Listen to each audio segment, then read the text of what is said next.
Far above the ruined world, the last of humanity lived in a floating city called Miss Gun. Kanata and the others attended school in the Sky Wizard Division. One day, Chloe met with Freya to deliver documents regarding Fireteam E601, a squad made up of lower-class students. The first member was Rico. Chloe asked if Rico had issues with delusions, but Freya told her not to question it and simply read the documents. Rico ranked near the bottom of the Sky Wizard Division. People even labeled her class as Class F due to their poor performance. The general public considered someone like her a failure, but Rico believed herself to be a goddess hero destined to save the world. Chloe noted that Rico's 3 requests for resubmission had been rejected, with the comment that instead of apologizing for missing tasks, Rico should have apologized for not completing her homework. The second member was Lekti. She was a girl who dreamed of becoming a sky wizard to protect the people of Miss Gun by fighting the demon beetles. Although she admitted the thought frightened her to the point of shivering, she found joy in the idea of protecting others. Lekti was seen as someone very responsible. However, Freya commented that kind-hearted children were often the ones to fall first. Those without magic were fated to lose their memories after being killed by the beetles. That was why Lekti wanted to fight for those who had already lost everything. She was easily nervous and anxious, and her entrance exam results were poor. Still, Lekti came from a family known for their twin-blade magic sword style, and her sincerity could not be overlooked. She hoped her future as a sky wizard would shine brightly.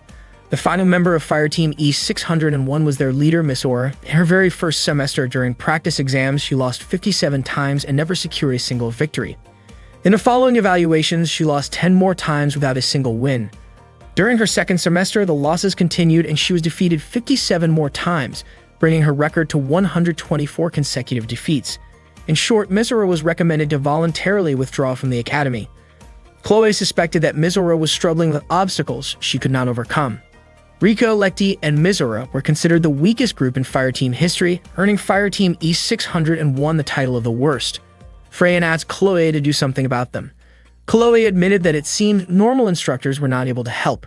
Freya warned her that this was not just a request, but an order. As the head of the Sky Wizard Division, me and Chloe had no choice but to accept. Meanwhile, Lloyd spotted Kanata in the storage room and asked what he was doing. Kanata tossed a book toward Lloyd and explained that he was checking the warehouse inventory and comparing it with a supply list. He mentioned that something felt off with the food records and suspected that some of the rough Machina divisions might have taken things, so he gave them a warning in his own way. Lloyd was surprised that Kanata was actually checking everything by himself. Kanata admitted it had taken him the entire night. Lloyd was shocked, since normally it would take 10 people 3 full days to get it done. Lloyd then told him that the leader of the Sky Wizard Division wanted to see him in the office during the lunch break. After that, Kanata hurried out of the storage room, hopped on the train, and got off at ground station. As he walked toward the office, he accidentally bumped into Miss Aura, who was rushing past him. Miss Aura scolded Kanata for not paying attention, and in the confusion, his hand pressed against her chest by mistake. Embarrassed, Miss Aura blushed and asked if Kanata was implying that she looked flat. Kanata did not deny it, which made Miss Aura even more upset, and she called him disgusting. To make things worse, the bread with jam Miss Aura had been eating spilled onto Kanata's pants. Miss Aura looked disappointed because her breakfast was ruined, and she demanded that Kanata owed her for it. Kanata found it strange since his pants were now stained with jam, and he thought she should be the one apologizing. Miss Aura explained that she had barely slept, so she was in a hurry, eating on the way just to make it to practice on time. As Kanata stood up, the bread slid off his pants. Miss Aura, still annoyed, shouted for help and told people that there was a creep nearby. But when she turned back, Kanata had already disappeared. At that moment, Kanata was busy trying to wash the jam off his pants, but the red stain looked hard to remove. He then noticed Rico smiling at her own reflection in the glass window of a nearby building. Curious, Kanata wondered what she was doing. Their eyes met, and with full confidence, Rico asked if her beauty had already mesmerized him. Kanata dismissed it as just another one of her eccentric habits. Rico teased him back, calling him a stalker, and Kanata replied that she was simply weird. Rico proudly claimed to be the reincarnation of a goddess, which explained her beauty. She warned Kanata not to fall in love with her, saying that the only person allowed to adore such beauty was Rico herself. Kanata dryly suggested she should take a break from admiring herself and use that time for training instead. He noticed the uniform she wore and recognized it as the Sky Wizard student uniform. Rico told him that she disliked exhausting activities like training, especially those that made her sweat. Then Rico suddenly realized Kanata was standing there in only his underwear, and she was shocked. She accused him of being indecent and asked why he would even remove his pants after looking at her. Kanata explained that he had already taken them off earlier while trying to clean the jam stain. Riko, still flustered, was stunned that he had been walking around like that the whole time. She screamed, calling out to others and saying that there was a creep right in front of her. Once again, Kanata vanished before anyone could see him, running straight into the restroom to hide. Meanwhile, some female students in the changing room were chatting about rumors of a suspicious person wandering nearby. Kanata stepped out of the restroom, frustrated that he had been labeled as a pervert twice in one day. Just then, he accidentally bumped into Lekti near the restroom. Seeing Kanata standing there only in his underwear, Lekti's face immediately turned bright red. She stammered nervously, reminding him that this was the girls' restroom, and with a trembling voice, she asked if Kanata really was some kind of creep. Kanata quickly denied it. Kanata made his way to Freyan's place, thinking that maybe he shouldn't have taken the shortcut through the preparation field.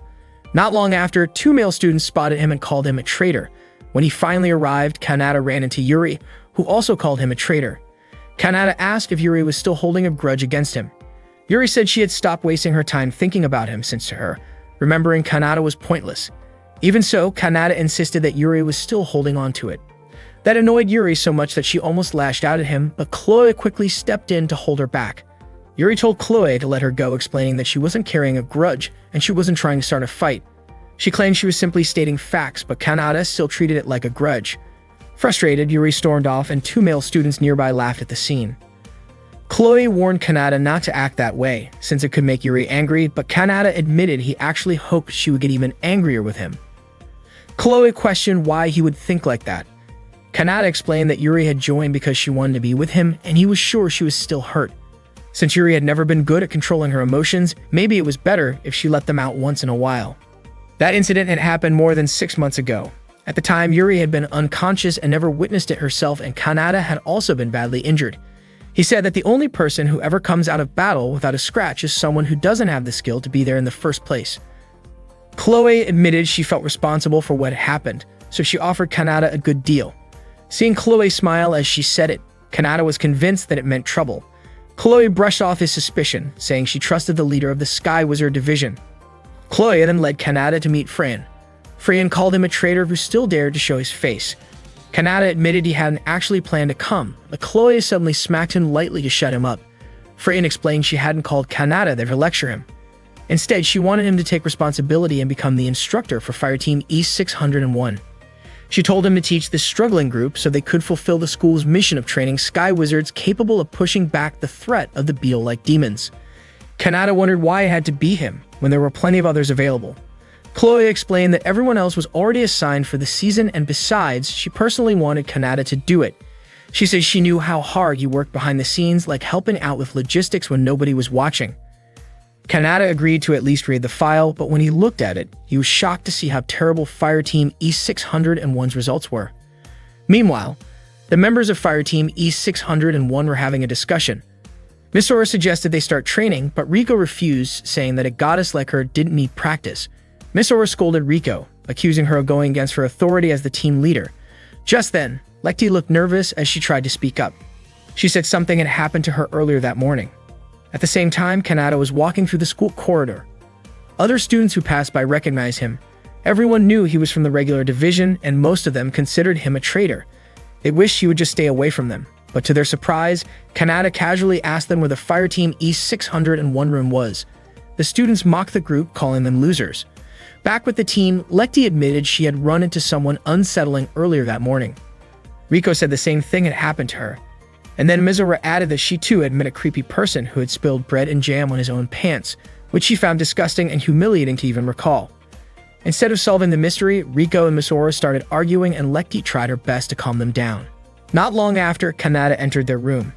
He introduced himself as the instructor of Fireteam E601, explaining that he was a second-year student in the regular Sky Wizard Division and that he was 17 years old.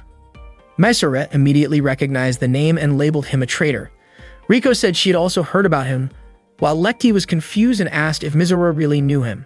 Mizora confirmed it, calling Kanata both a well-known traitor and someone suspicious. Riko and Lekti agreed with her, convinced he was the same unsettling person they had all run into.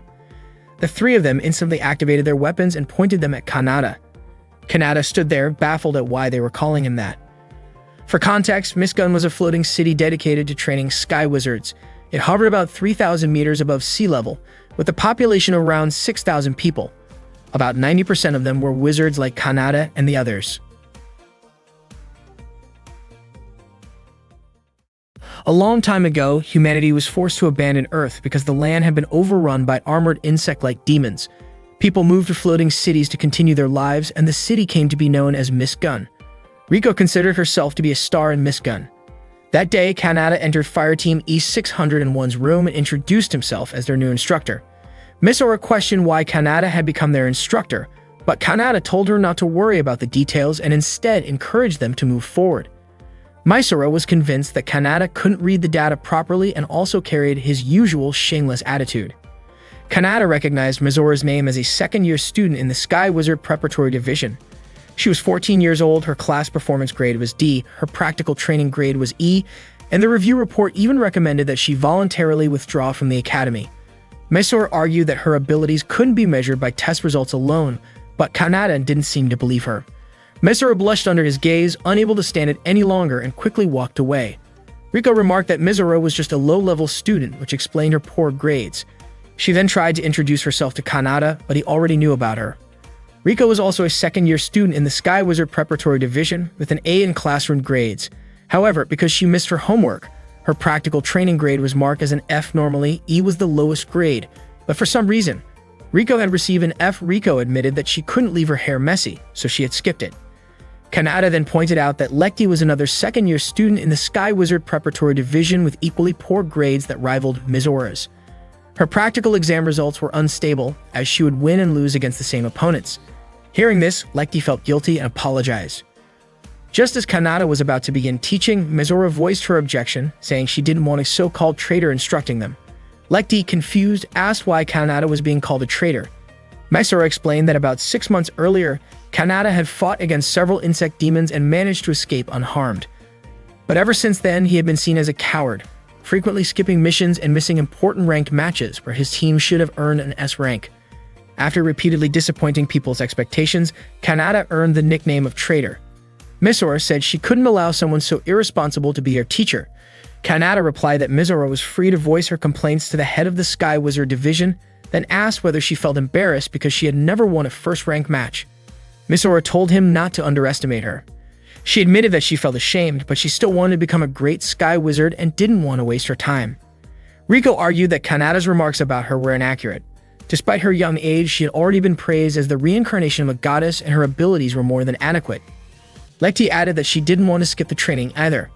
Kanata told them that people used to call him the Black Sword Master Kronos, and as their master, he would train them properly. If they worked hard, they could reach his level of strength or even surpass him. He asked them to imagine themselves defeating fire teams ranked above them, contributing in a dramatic way to humanity's fight against the insect demons. Inspired, the three girls imagined how cool it would be to fight those creatures. Misora eventually agreed to be trained by Kanata, but Riko refused, saying that as a goddess she wasn't willing to sweat or work hard. Misora grew frustrated, pointing out that this very attitude was why Riko couldn't achieve good results. Riko countered that it was only Misora and Lekti who had failed to produce results. Misora challenged Riko to prove it, but Riko simply mocked her. Kanata asked if Riko's exam results had been graded by Freyan, but Riko dismissed the need for exams altogether. Kanata said he had never seen Riko's true abilities, so based on the data, he had to consider her at the same level as Misora. Riko, however, refused to accept being compared to Misora, insisting that a goddess like her could never be placed on the same level.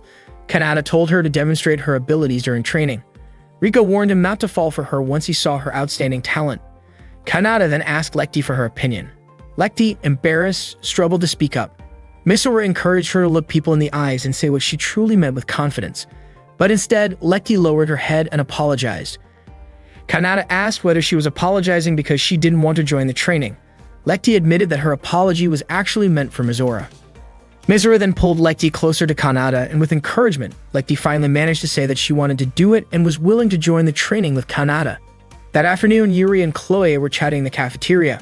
The female students around them admired the two of them for protecting the city. Chloe waved to greet those students, which made them really excited, and she asked Yuri to wave back as well. Yuri admitted she still was not used to being treated like that. Chloe asked if Yuri had gone back to drinking tea since coffee always seemed too bitter for her, and it looked like Yuri had not changed at all. Yuri then asked if Kanata was still considered on sick leave. Chloe pointed out that Yuri had already asked the same thing 6 times that week. Chloe explained that Kanata did not seem ready yet for a real mission, but for the moment, he was assigned as an instructor for an E-ranked fire team, and that had been Chloe's request. Yuri was shocked to hear that. She did not understand it, and in her mind, Kanata was not helping her fire team when he had the chance. Instead of supporting their logistics, he chose to go teach others, which felt selfish to her. Chloe reminded her not to speak poorly about Kanata. Chloe explained that keeping the peace was their duty as sky wizards, and she was sure Kanata felt the same. When Yuri asked how Kanata was doing at that moment, Chloe answered that he seemed to have started his lessons by flying through the skies. At that same time, Kanata was flying with Mizora, Riko, and Lekti. When he reached a good altitude, he stopped to begin the exercise. Mizora was puzzled why Kanata was using a flight device, while Riko also wondered why he did not just use his flight magic since the device had lower mobility. Mizora began to doubt his reputation as a Grand Master, saying that someone who could not even fly properly would not stand a chance against them. Kanata responded that his way of flying was simply the mark of a beginner learning the basics, which surprised them. Riko questioned why Kanata would choose such a basic program to test their skills, while Lekti just hoped he would train them seriously. Kanata then told them they could attack him with their alchemized arcana weapons at full strength. If they could defeat him, the training would end. With that, the exercise began. Kanata darted off at high speed, and Mizora confidently declared that they could defeat him. She immediately chased after him, and Lekti followed soon after. Riko was frustrated by how recklessly her teammates were rushing after a fleeing target without even a plan. Seeing Mizora chasing him, Kanata thought to himself that their team truly lacked coordination, though he admitted that Mizora's speed was not bad at all. He shouted back, asking if she really thought she could catch him alone. Mizora said she was certain, even claiming that Kanata should not be upset if she managed to land a hit. Kanata pushed his speed higher, but Mizora stayed on him, surprising him with her stamina. Before long, Mizora activated her arcana weapon, a magic sword cannon called Ragrid. She swung it toward him but kept missing. Kanata noticed that she was not able to make sharp adjustments if she only kept striking wildly. Mizora grew more exhausted but refused to stop. At that moment, Kanata prepared to fire a shot of his own. He sped up again, and Mizora assumed he was just trying to run away to avoid her attacks. Kanata praised her speed and stamina, saying they were actually quite impressive. Just when Mizora moved in for another strike, Kanata suddenly changed direction and disappeared into the clouds, leaving her confused and searching for him. Meanwhile, Lekti appeared behind Kanata, aiming her weapon at him.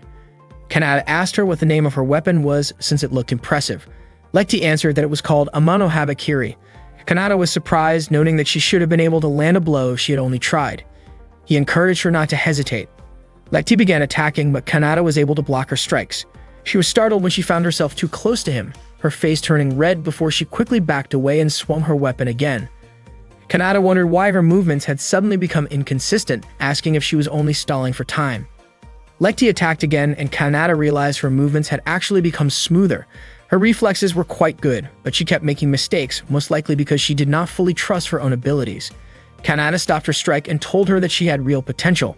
Embarrassed, Lekti pulled away and repeatedly apologized. From a distance, Riko had been waiting for her chance.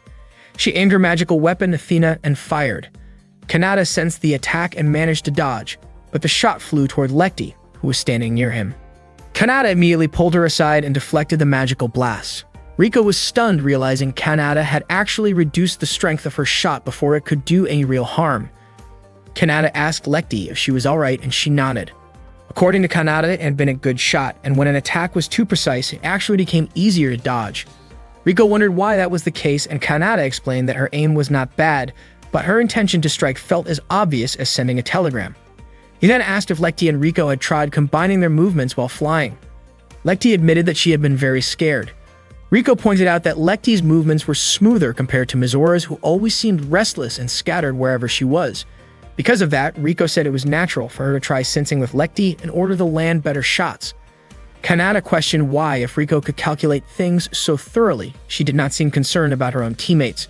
Riko claimed that she was a goddess, uninterested in ordinary human matters. Meanwhile, Mizora kept shouting while searching for Kanata. She was annoyed and exhausted since she still had not found him.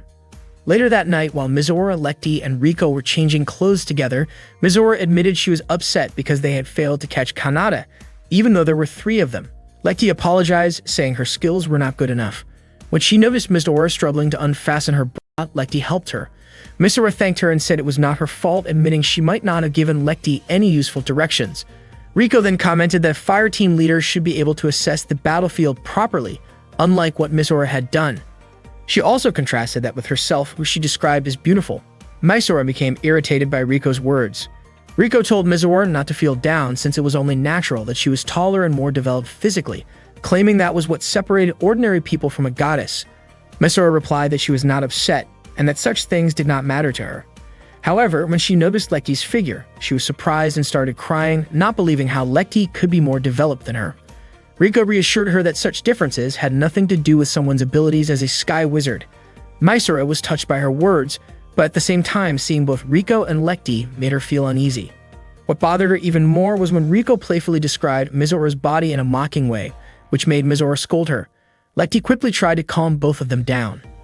Kanata had realized that Misora had a hot temper and often lost sight of her surroundings, while Lecty's lack of confidence caused problems whenever she faced enemies. Riko, on the other hand, was the complete opposite of Lecty, but the distance between her and her teammates was too wide. To Kanata, they were like puzzle pieces shaped oddly, but he thought it would be amusing if he could somehow fit them together. Riko, however, refused to accept Misora as the leader of the fire team since as a goddess, she did not want to be under Misora's command.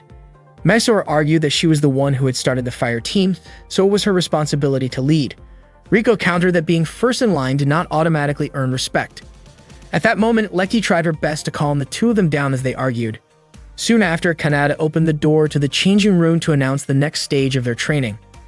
Unfortunately, he accidentally caught sight of the three girls and only their undergarments.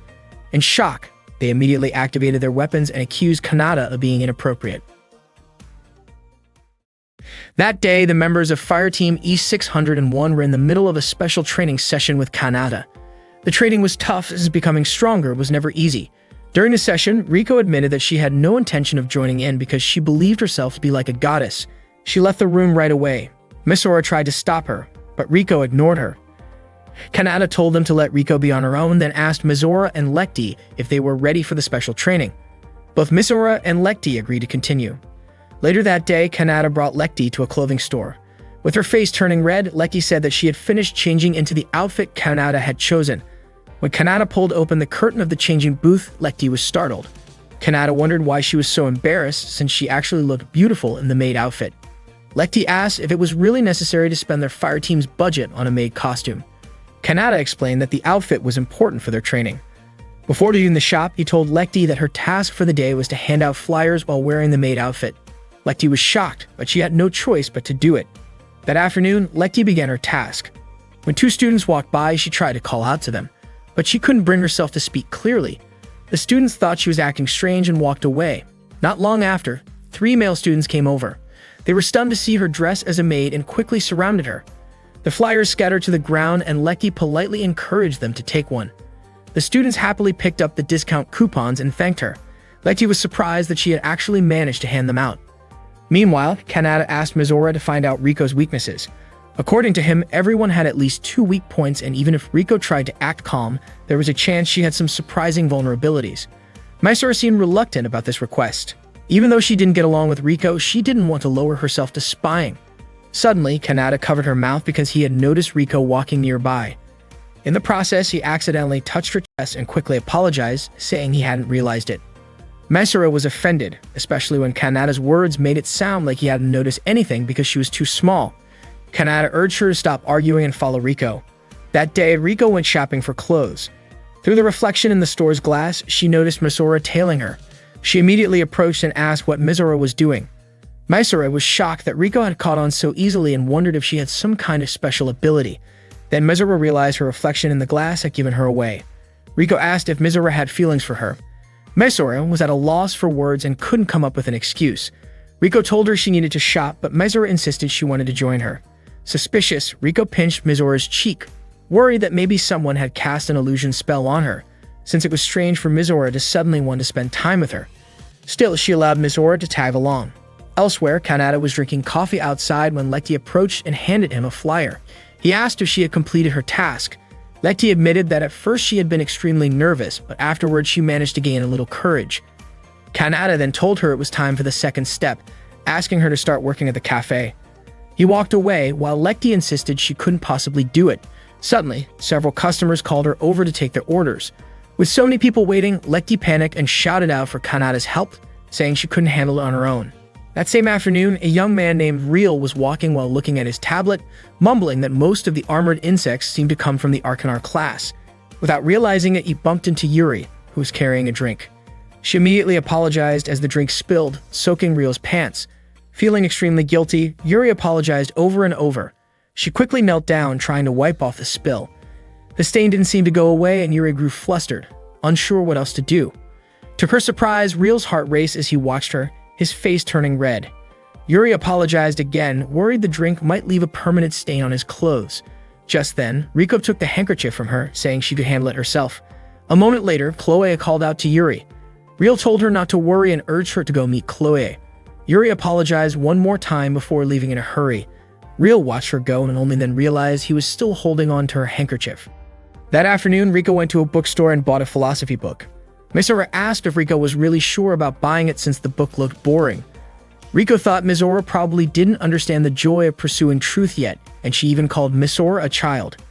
Mizora admitted it when she was told that. Then Riko invited Mizora to the next store. Mizora didn't expect that Riko still hadn't finished shopping. After that, they went to a doll shop. Riko absolutely loved the sheep doll she found and hugged it right away. Mizora had only just discovered that Riko liked cute things. Riko looked embarrassed and quickly took the shopping item from Mizora's hands. Riko said they needed to use their time efficiently. Mizora began to wonder if Riko liking cute things could be considered a weakness. That afternoon, Lekti was serving customers, but a few male students started teasing her with uncomfortable comments. They laughed, which made Lekti feel very embarrassed, and she quickly walked away. Lloyd saw everything and recognized Lekti as Kanada's student. At that moment, Lekti sat alone, saying she couldn't do it. Suddenly, Mizora arrived and asked what Lekti was doing there. Lekti immediately hugged Mizora and cried and told her everything. Mizora couldn't believe the kind of special training they were getting. Lekti asked if Mizora's training was more normal than hers. Mizora laughed and admitted it. She said she was willing to help Lekti if needed, and that made Lekti happy. Not long after, Mizora changed into a stylish bunny girl costume she didn't expect Kanada had prepared. Customers were surprised by Kanada's plan and how Mizora looked. One of them placed an order, and Mizora gladly served them with a friendly attitude. The students ordered iced tea and iced coffee. Lekti felt nervous seeing the students staring at Mizora, making her uncomfortable. Lloyd called Lekti over to pour water. She poured it into his glass, but her hands were shaking. Lloyd said it seemed like talking to others was difficult for Lekti. Surprised, Lekti accidentally spilled a drink, quickly apologized, and wiped it up. Lloyd told her that when she found something difficult, that was exactly where her weakness lay. He encouraged Lekti to trust her instructor. He also reminded her she had a good friend she could follow as an example. Mizora was serving customers cheerfully and efficiently, working hard, and it amazed Lekti. Just as she wanted to thank Lloyd, she noticed he had already left, leaving a tip on the table. Soon after, another customer called her, and Lekti prepared herself to work as hard as Mizora. Freyon saw the group of male students and asked Chloe what was happening. At that time, Mizora and Lekti were working smoothly and confidently. Lekti even looked more enthusiastic than before, to the point that Mizora asked what happened to her. Lekti admitted she felt more motivated because of Mizora. Mizora didn't quite understand what she meant, but she was happy to hear it. Seeing them, Freyon commented on how impressive the two waitresses were and even looked forward to what Kanada planned to do next. That evening, Mizora and Lekti met with Kanada. Mizora questioned the kind of training Kanada had been giving them and asked Lekti to voice her concerns. Lekti asked if Kanada knew about her social anxiety, and Mizora was surprised by her question. Kanada explained that Lekti's sword style was the Art Eisenach, a twin magic sword style created by the master swordsman Albert Eisenach. Lekti was shocked Kanada knew about her family. According to Kanada, only those who had gone through strict training and proven their true skills could carry the Eisenach name. If during yesterday's fight Lekti had looked into Kanada's eyes, it would have been a much more interesting match. Unfortunately, she couldn't do it, so she wasn't able to show her true ability. Lekti admitted she couldn't make eye contact or go to places where many people were watching her. She would get nervous and fail to do things properly. She confessed that she hated that side of herself. Kanada told Lekti not to worry about it because no one was ever completely satisfied with themselves. He gently patted her head and explained that at that moment, Lekti already knew what she needed, and the rest was simply about trying her best to improve. Lekti smiled, her face turning red, while Mizora also patted her head and encouraged her. Lekti felt so grateful to Mizora because thanks to her support, she was able to push herself harder. Kanada then asked Mizora how she had handled the training he gave her. Misora admitted that she had failed because she could not figure out Riko's weaknesses. She says she was surprised to learn that Riko actually read difficult philosophy books, even though she also enjoyed funny and lighthearted things. Kanata praised her, saying she had made progress, and then went to buy some ice cream. Misora wondered why Kanata said that when in her own eyes she had only failed. Soon after, Kanata gave the ice cream to Lecty and Misora as a reward for their hard work. Both of them happily ate it and really enjoyed it. Misora admitted that she did not know much about Riko, let alone her weaknesses, and she had not even realized that Lecty had stage fright. Because of this, she felt like she had failed as the leader of the fire team.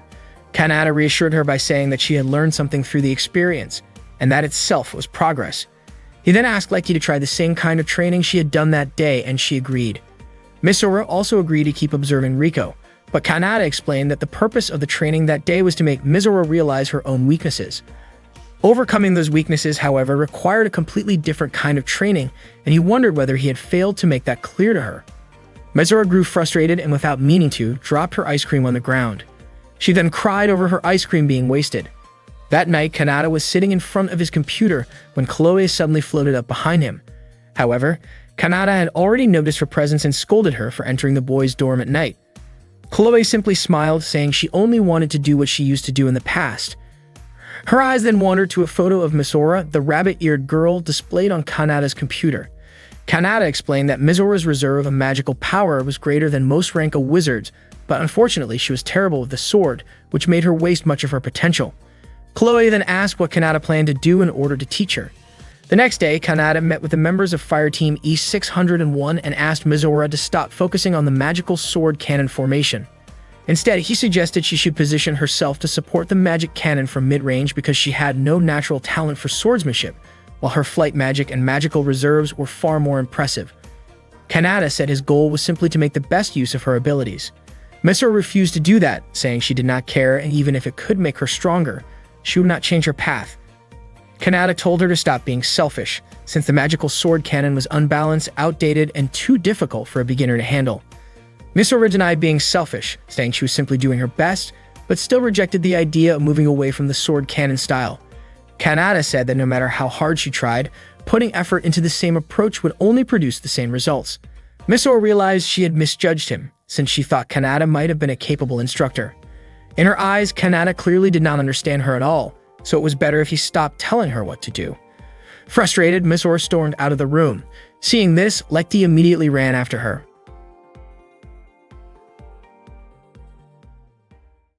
One day in the past, the Beetle Demon army returned and the Sky Wizards were already standing guard on the front lines.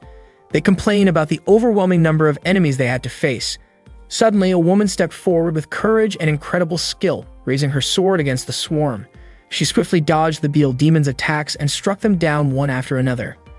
Even when a giant Beetle Demon appeared and launched its attack at her, she continued to evade. Once her sword was fully charged with magic, she unleashed her powerful technique, Strike Blaster, destroying the giant Beetle Demon's body in an instant. With that, the rest of the Beetle army was wiped out. This woman was admired and relied on by many. Her name was Sochi, the mother of Misora. Since childhood, Misora had always been proud of her mother's strength. But at that time, all she could do was miss her, because Sochi had already passed away. When Kanata asked her to change positions, Misora refused. She wanted to be just like her mother and had made up her mind not to give up. That same day, Lecty went into her room to deliver some coffee. When the door opened, she was surprised to see that the one who had ordered the coffee was Lloyd. Lloyd praised Lecty for her hard work, leaving her stunned. Inside the room with Lloyd were Chloe and Freyan. Freya noticed the girl who had just brought the coffee and pointed out that she was a member of Fire Team E601. Freya then asked if Lecty was still training like that. Chloe suggested that if Freyan was really curious, she should ask Kanata directly. However, Freyan doubted he would answer so easily. After delivering the coffee, Lecty walked down the hallway and saw Riko stepping out of the room. She quickly caught up to her and invited Riko to join their training. But Riko, who often called herself a goddess, flatly refused, saying she had no time for sweaty practice sessions. Lecty explained that Misora hadn't been coming to school for several days, so she didn't know what to do alone. Riko brushed her off, saying that as a heavenly goddess, she didn't concern herself with such trivial problems. Hearing this, Lecty said it seemed she would have to rely on Kanata instead. Riko assumed Lecty was placing too much faith in someone she still considered a traitor. Lecty admitted she had been worried at first, but now she understood that Kanata truly meant to take their training seriously. Meanwhile, Real from the regular division's medical department was sitting on a park bench. He was practicing how to return a handkerchief to Yuri and properly thank her. Before long, he noticed Yuri walking up to Kanata. Yuri pointed out that Kanata had been training the girls for several days. Kanata was surprised she knew about that. Yuri explained that it was obvious since Fire Team E-601 hadn't been assigned to practice in the airspace, and it was easy for her to notice. Kanata responded that maybe it was better that way. Yuri grew frustrated, pointing out that Kanata was the only one on the special fire team with free time, and she worried that he might betray Fire Team E-601 too. Kanata said he needed to head home since he didn't have time to spare. Yuri insisted their talk wasn't over, but Kanata still left. Real, who had witnessed everything, started trembling and accidentally dropped the handkerchief without realizing it. Later that afternoon, Kanata visited a small cafe looking for Mizora. As soon as he walked in, the shop owner greeted him. Kanata explained that he wasn't there as a customer. Mizora, surprised, asked what he was doing at the cafe. Kanata was relieved to see that she was safe. Mizora, however, expressed her irritation toward him. The cafe owner immediately scolded her for being rude to a guest. Mizora told her father not to interfere with her business. Kanata was surprised to find out that the cafe owner was actually Mizora's father, Gail, since the two didn't look very much alike. Gail laughed and said Mizora resembled her mother. Mizora frowned and hurried into her room. Gail apologized to Kanata, saying their family wasn't perfect. As Kanata noticed a framed family photo hanging on the wall, he complimented Gail's wife, saying she was beautiful, and it was true. Mizora did look just like her mother. Gail said that the only thing left of his wife was that photograph. While talking, he served the specialty of his shop, the famous steak. Kanata explained that he did not come as a customer. After tasting the steak, he immediately praised the dish. Gail laughed and mentioned that steak had been the favorite meal of his late wife. He then shared that his wife, Soki, was once a sky wizard. At the same time, Mizora quickly changed her clothes and left. Gail talked about how Mizora had been skipping school for several days, but he admitted he could not bring himself to scold her. He asked Kanata if he knew what was going on with Mizora. Before Kanata answered, he asked Gail why Mizora seemed so obsessed with the canon-style magic sword. Gail became convinced that Kanata was not just a casual acquaintance of Mizora. Kanata then admitted that he was Mizora's instructor, and his job was to give her the chance to grow stronger. Gail explained that people used to call Sochi the greatest canon-style magic swordswoman in the floating city where they once lived, but one day, Sochi left for a mission and never returned. Since then, both Gail and Mizora gradually began to lose their memories of her. Mizora wanted to master the canon-style sword because she did not want to forget her mother. At that time, Mizora went to a place full of ruins, activated her weapon, and promised herself that she would never give up. In the past, there was a day when Mizora had been overjoyed to welcome her mother home. Sochi had missed her daughter deeply and lifted Mizora high into the air with excitement. Gail confessed that he often worried about Sochi and could barely sleep at night, even when he tried to nap during the day. Sochi admitted she often felt lonely and could only comfort herself by eating multiple times a day. Their reunion was filled with warmth, and soon Mizora found herself happily standing between her parents again. When Mizora asked her to stop, Sochi playfully teased her daughter. Not long after, the neighbors gathered and mentioned that they had watched a live broadcast of Sochi in action. They praised her for destroying an entire army of Beal demons and expressed their gratitude since, thanks to her, their city of Iris remained safe. Mizora felt a strong sense of pride in her mother's abilities. When they returned home, Gail cooked steak for breakfast, but Mizora thought the dish was too heavy for the morning meal. Meanwhile, Sochi had trouble managing house chores and even flooded their home while trying to do laundry. Mizora was surprised at how poorly her mother estimated the water level. When Sochi tried cleaning, she accidentally damaged the wall. Mizora scolded her out of frustration. Soon after, information arrived that a group of Arcanar and Chimera-class beetles had begun to attack. Sochi immediately prepared to leave. She said her farewells and got ready to head into battle. Mizora felt heartbroken, since they had only just been reunited. Her face showed such sadness that Sochi almost could not bear to leave. Gail gently patted Mizora's head to comfort her. Mizora then asked her mother to be careful while working. From that day, Mizora continued waiting for her mother's return. When Sochi finally came home, Mizora was overwhelmed with emotion, cried tears of relief, and hugged her mother tightly, as if she never wanted to be apart again. That night, Sochi took Mizora flying with her. Mizora was excited and commented on how small their city looked from above. Sochi pointed out their home from the sky, explaining that even though the houses seemed tiny, many people were living there. She told Mizora that her duty as a sky wizard was to protect the people in the city, as well as to keep Mizora and Gail safe. Suddenly, a warning came from an airship instructing Sochi to stop. Mizora remarked that they probably needed a permit to fly. Sochi realized it too, but chose to escape playfully instead. The next morning, Sochi was about to leave for work again. Misora asked her mother to always be careful. Gail promised to cook steak for her when she returned. Sochi then said goodbye, and Misora kept cheering her on. Inspired by her mother, Misora began practicing sword techniques, hoping to show her progress to Sochi when she came home again. Misora met her father, Gail, who told her that he had prepared some boiled meat for her. But Misora asked about steak, and more than that, she wanted to know if her mother had not come home yet. To her surprise, Gail answered that Misora did not have a mother. Misora immediately left and started asking people around the town about her mother, but none of them knew her at all. According to them, Misora and her father had always lived alone together, and no one had ever heard of a sky wizard in Iris Town. Not long after, two officers arrived carrying a sword. They explained that Sochi had tried to protect everyone. She had gone forward alone against the enemy. She was the strongest and known as the noble cannon-type magic shooter. Misora remembered her mother's message that she would fight to protect the people, as well as Misora and her father. Misora took hold of the sword and promised that she would become a sky wizard like her mother. At that time, Misora was training alone. She wondered why she could never win, and she kept striking down the iron target in front of her until she finally fell. She kept questioning why all her efforts never paid off, but she refused to give up for her mother's sake. Soon after, Kanata came to her. Later, Kanata and Misora visited the Hill of Hope, the resting place of fallen sky wizards. Kanata had heard that Misora visited this place every day. Misora was sure that her father had told Kanata about it, which upset her. She felt that Kanata was intruding into her privacy. Misora even said that both Kanata and her father were the worst. Kanata asked her not to blame her father because since she had never spoken about it, her father had been worried. Kanata asked why she was so fixated on the cannon sword, and that was why he had chosen this place. He wanted Misora to swear at her mother's grave to give up on the cannon sword, because she could never be as strong as her mother. Misora grew angry and told Kanata to stop acting like he knew everything. For her, when the cannon sword was entrusted to her, it also meant her mother had been entrusted to her. Yet everyone else, even her father, did not remember her mother. Misora felt that a traitor like Kanata would never understand. Kanata then asked what she thought hope truly was. Misora said it was to protect the people in the town. But Kanata explained that the fallen sky wizards did not want to be forgotten, and what they truly wanted was to protect the ones they loved. That was what allowed them to face the demon beetle army, and surely Misora's mother had felt the same.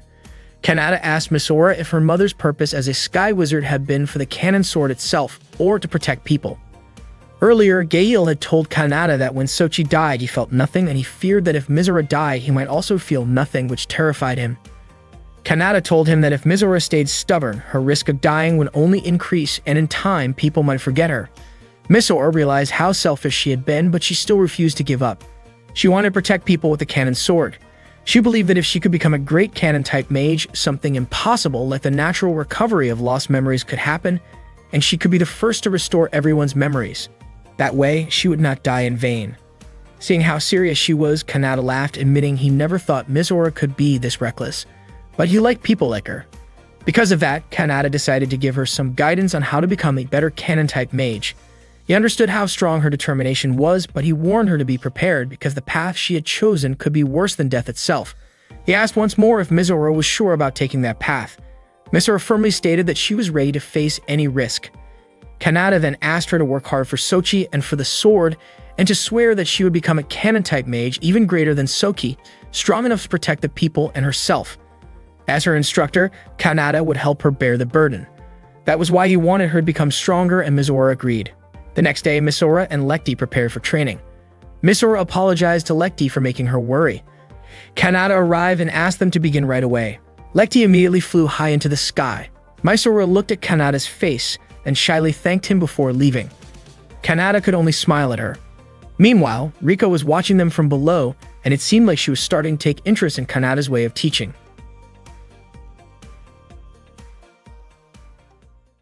While Kanata was training Fireteam E601, he learned more about each member's strengths.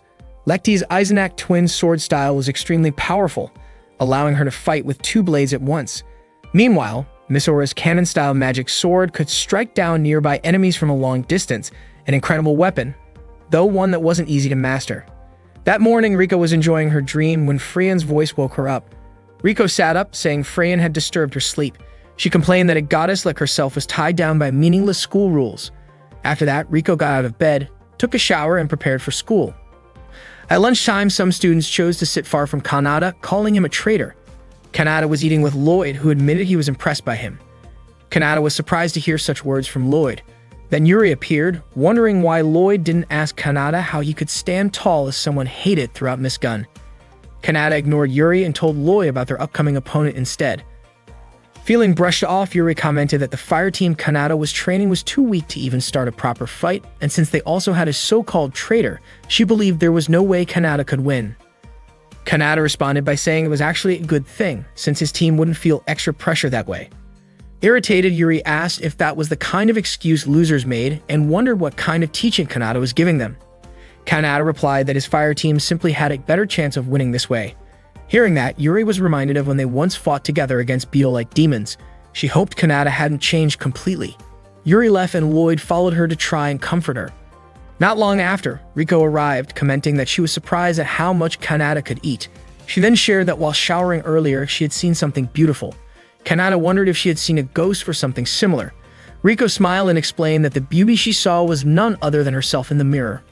She thought that no one in the world could be as beautiful as she was. Kanata laughed and said Riko was truly amusing. When she was younger, Riko had been mocked by her friends for being so full of herself, calling her as beautiful as a goddess. Curious, Riko asked Kanata what documents he was reading. Kanata explained that they were about Fire Team E571, the team that would be E601's next opponents. Its members included Ami, Shayla, and Beach. Kanata said that if Lekti and Mizora could complete their training, and they might have a chance to fight properly. Riko, however, admitted she had no intention of training with Kanata. He told her to do as she wished. Riko believed that a goddess like her didn't need to work hard or sweat for anything. Meanwhile, Lekti and Mizora were in the changing room. They were taking turns applying patches on each other's backs, since their training had become increasingly intense. Mizora admitted that the training was paying off as she could feel her skills gradually improving. She was confident that under such circumstances, they might have a chance in the next match. Still, there were things that worried them. Not long after, Kanata called out to ask if they were done changing. Surprised, Mizora accused him of acting like a creep, but Kanata calmly said he wasn't interested in peeking at kids. He told them he wanted to treat them to ice cream as a reward for their hard work. Afterwards, Mizora and Lekti went to see Riko.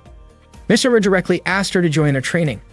She didn't want to be called a loser anymore. She didn't want to keep losing, and more importantly, she wanted them to face things together. Riko reminded them that Lekti had already asked her before, and her answer was still the same. Riko said that as a goddess, she had nothing to gain from training. Lekti disagreed, believing that Kanata would definitely teach Riko something valuable. Mizora, though reluctant to admit it, agreed that Kanata had the ability to make them stronger. Riko then remembered what Lekti had said about Kanata truly caring about them, as well as Kanata's own words telling her to do whatever she liked. She said that since Kanata wasn't trying to train her directly, she saw no reason to participate in training. Mizora pleaded with her, saying that even if Riko didn't join the training, she still wanted her to fight alongside them in the match. Riko admitted that she wasn't interested in embarrassing herself by joining the match because she knew she would definitely lose. Lekti didn't expect Riko to say that, and Mizora even kneeled in front of Riko, asking her to join their match. Suddenly, Kanata appeared and pulled Mizora up to her feet, surprised by what she was doing. Meanwhile, Frayn informed Chloe that the D-ranked fire team had weakened during patrol. At that time, a Chimera had appeared, and Frayn was determined not to let it get close to Miss Gun, since they were commanders of the small beetle-type fiends. Chloe told her not to worry because handling that situation was the responsibility of the special fire team. Frayn then asked about Kanata's fire team, pointing out that the popularity ranking match was coming soon. She had already asked earlier about Fire Team E601. Back with Kanata, he released Mizora and explained that Riko would never refuse to act unless she had something on her mind. He said that fighting when you already knew you would lose wasn't exactly cool, but complaining about not even trying was definitely not his style. Riko was shocked and told him that he knew nothing about her. Kanata gently patted Mizora's head and said that was why he would leave the key to victory in her hands. The next morning, Riko once again dreamed about her childhood, when she used to chase after Frayn but could never catch up. She woke up hugging her stuffed toy, upset that she had fallen into the same nightmare again. Still feeling sleepy, she went off to school. That day, Yuri was practicing with her staff while Real watched her from afar using binoculars. He couldn't believe that someone as beautiful as Yuri was associating with Kanata, the so-called traitor. Real was convinced that Kanata must have deceived her. Riko spotted Real and called him a sneaky stalker, which startled him so much that he immediately ran away. Up in the sky, Kanata and Mizora had already begun training. Kanata demonstrated a move to her, then activated his weapon known as the Gladius, a destructive sword used as a chronos. Mysora was amazed by it. Kanata pulled the trigger on his sword, releasing a burst of magical energy that caused a massive explosion. He called it the Sword Magic Cannon Battle Art Strike Blaster, and this was the technique Mysora needed to learn. Mysora couldn't believe she was about to practice such a powerful move. Kanata warned her not to release too much magical energy all at once. He instructed her to concentrate her magic within her body and channel it into her sword. He admitted honestly that her swordsmanship and shooting skills were still amateur, but that didn't bother him. That was exactly why he wanted to teach her the fundamentals and guide her through this technique. Kanata assisted her in performing the move, and Mysora asked if this was truly her key to victory. Kanata explained that her strongest asset was her vast magical capacity, which allowed her to pour everything into one decisive shot. A single strike that could decide the battle. That was their only plan. He then gave her the signal to fire. Mysora launched the Striker Blaster and was thrilled when she succeeded. But soon she realized just how heavy the burden of channeling that much magical power was, and she wondered why Kanata looked so calm about it. Kanata explained that he had added this training to regular cannon practice, but reminded her that she could only manage 3 shots per day. Mysora noticed that Kanata seemed to be showing signs of magical exhaustion. Kanata gently patted her head again, explaining that the move was meant to clear the path for her and her teammates to advance. Mysora, flustered, grew annoyed at him for putting his hand on her head and demanded that he remove it. Meanwhile, Riko was quietly observing them from below. She was convinced that with Mizora's hidden strength, the tide of the battle could definitely turn around. At that moment, Lekti was also practicing her twin sword magic against Kanata. Kanata mentioned that Lekti seemed distracted and asked if she hadn't gained something like Mizora had. He explained that the divine sword Eisenach had been sharpened and improved by its descendants, and the style of twin sword magic had already been embedded within Lekti. Their training was meant to help her bring it out. Kanata then asked Lekti to show him everything she had learned. With enthusiasm, Lekti demonstrated her skills, but unfortunately, she couldn't land a single hit on Kanata. Still, Kanata pointed out that she had made significant progress, especially with her ability to deliver a straight strike without hesitation. Lekti admitted that she only felt panic but not nervous. Kanata gently patted her head and told her she had done well. At that moment, Lekti's face turned red with embarrassment. Riko wondered if Kanata really needed to touch the girls so casually. She noticed that Mizora and Lekti had both gotten stronger, and she questioned whether she could reach their level if she also trained under him. Suddenly, Kanata disappeared from her sight, and she grew curious about where he had gone. To her surprise, he appeared right behind her. Shocked, Riko asked why he was standing there. Kanata asked if she needed Mizora and Lekti to activate her clairvoyance. Riko admitted it, surprised that Kanata knew about her ability. Kanata explained that clairvoyance was one of the highest-ranked detection skills, which allowed Riko to observe from a distance. Riko asked if the movement Kanata had taught Mizora was what he considered the key to victory, and he confirmed it. Riko pointed out that if Mizora could master it, she would be strong, but the move itself wouldn't work in a real match without someone holding the front line and another guarding the rear. Kanata agreed, adding that Riko's ability to see quickly was the most vital element for their fire team. Her skill involved identifying, analyzing, being aware of the battlefield, and making decisions. According to Kanata, Lekti and Mizora were more valuable than Riko's clairvoyance. Riko questioned why he only mentioned Mizora as the key to victory. Kanata then clarified that the true key to victory was Mizora, Lekti, and Riko together. Riko denied it, reminding him that he had never pushed her to train or shown any real interest in her. Kanata admitted that he was simply waiting for Mizora and Lekti to catch up, while Riko already possessed a gift that could be called divine. Only then did Riko begin to understand his perspective. She was stunned when Kanata told her that he truly needed and wanted her as part of the team. Her face turned bright red and she couldn't understand why he said that to her. Kanata explained that he could help her train in strategy, but the most important thing was her determination to win. He asked if she wanted to be called a loser for the rest of her life or not. It was entirely her choice. Riko thought deeply before making her decision. Meanwhile, Mizora and Lekti were flying together. Mizora mentioned that she didn't see Riko in the fire team's room, and Lekti wondered if Riko had really skipped the training. Unexpectedly, Riko appeared before them. She explained that she had pushed through difficulties just to make it to training, and she didn't expect Mizora and Lekti to keep her waiting. Both Mizora and Lekti were surprised that Riko had actually shown up. Kanata thought to himself that the key to victory had just arrived right on time. The day of the match finally came. Fireteam E601 was set to face Fireteam E571. The members of E571 arrogantly claimed that defeating E601 would be easy and even boasted about preparing a victory party in advance. Misora refused to accept being looked down on like that. Riko remarked that they had the attitude of people who always belittled others, and Misora quickly pointed out that Riko behaved that way too. Lecty admitted she felt very nervous. Kanata encouraged them, and Fireteam E601 prepared to begin their match. But suddenly, an alarm went off announcing that a swarm of beetle-like demon forces was approaching Miss Gun. All D-ranked fire teams were ordered to prepare for a surprise attack. At that moment, the beetle demons were flying toward the city. The Arcanar forces, the smallest type of beetle demons, attacked in swarms, while the Mantis class, like Proshin, was one step larger and far more dangerous.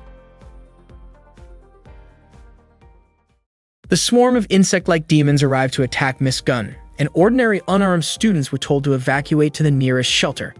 The floating city of Miss Gun activated its protective barrier. At that moment, Freyan organized all squads to prepare for battle. She instructed the formation of 7 groups made up of A-ranked fire teams, assigning them to defend key areas. She also asked Fireteam E to assist with evacuation. Meanwhile, Misora, Riko, and Kanata had already been helping people evacuate. Riko asked why Kanata was still there since he was once an ace, and wondered why he was not the front lines defeating the enemy. Kanata admitted that he had a lot of responsibilities, which made Riko curious about what tasks he was actually handling. Misora then noticed that Lecty was missing, but soon Lecty appeared carrying a little girl. Misora asked her to bring the child to the shelter. Kanata then spotted the insect demons and was shocked that the enemy had arrived. In an instant, Chloe launched a powerful attack that destroyed the demons, and Yuri praised her impressive strike. Chloe was confident that Yuri could have done the same if she still used her spear, but Yuri admitted she no longer did because it no longer felt right for her. Soon after, Lloyd delivered troubling news. A large force of insect demons had completely overrun one of their defensive areas. Both Chloe and Yuri were stunned to hear this. It turned out that another group of insect demons was trying to break through Miss Gun's defenses. Within moments, they managed to damage the barrier wall and break inside. Around 300 enemies flooded in. Freyan ordered all students who had been helping with evacuation to get ready to fight. She reminded them not to let even a single demon occupy Miss Gun. The demons advanced toward Misora and her team. The little girl with Lecty cried in fear, and Lecty did her best to calm her down. Seeing this, Misora remembered her mother's words about fighting to protect both people and family. Inspired, Misora shouted that she would protect everyone. She activated her weapon and tried to perform the new moves she had learned from Kanata. Her first shot missed, which worried her, but she tried again. Thankfully, her second shot struck one of the demons. Lecty praised her, and Kanata noted that while Misora's accuracy was still off, her effort was good. Riko also pointed out that she had improved since at least her shot had landed. Kanata told Misora to keep going like that while the rest of them protected the child. Unexpectedly, Misora unleashed a full striker blaster shot that wiped out the entire swarm of demons. However, the blast also caused damage to parts of the city. Misora was shocked, and Riko could not believe she used a striker blaster in the middle of Miss Gun. The others began to blame her. Misora explained she had not intended to harm the city, and that it was an accident.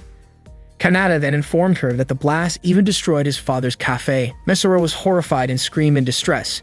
Meanwhile, reports showed that the enemy forces numbered around 10,000, while their fire team numbers had already dropped by 30%. According to Freyan, the only option left was to attack the insect demon commander directly. At the same time, Kanata and his team had safely reunited the little girl with her family. The situation grew worse when a Chimera Deneb was detected in Block 24. Freyan deployed several fire teams to push it back. After Fireteam E571 launched its attack, they managed to bring it down. But to everyone's surprise, there was more than one Chimera Deneb because of the sheer size of the demon army. Kanata and the members of Fireteam E601 then started planning their next move. Riko suggested they needed to track down the unconfirmed Chimera Deneb. Kanata agreed, and Misora asked what they should do next. Riko admitted she might have to reveal a glimpse of her true ability. She put on her glasses, explaining that activating her clairvoyance ability made her more focused, though she joked that it might lessen her beauty. Kanata disagreed, saying her beauty did not fade even when she wore them. Hearing this, Riko blushed. Soon after, she detected movements from the insect demons in Block 68. At the same time, Yuri, Chloe, and Lloyd saw many more demons heading toward Miss Gun. Yuri asked if they should retreat, but Chloe said they would not make it in time. Lloyd added that he could not simply let the enemy pursue them unchecked.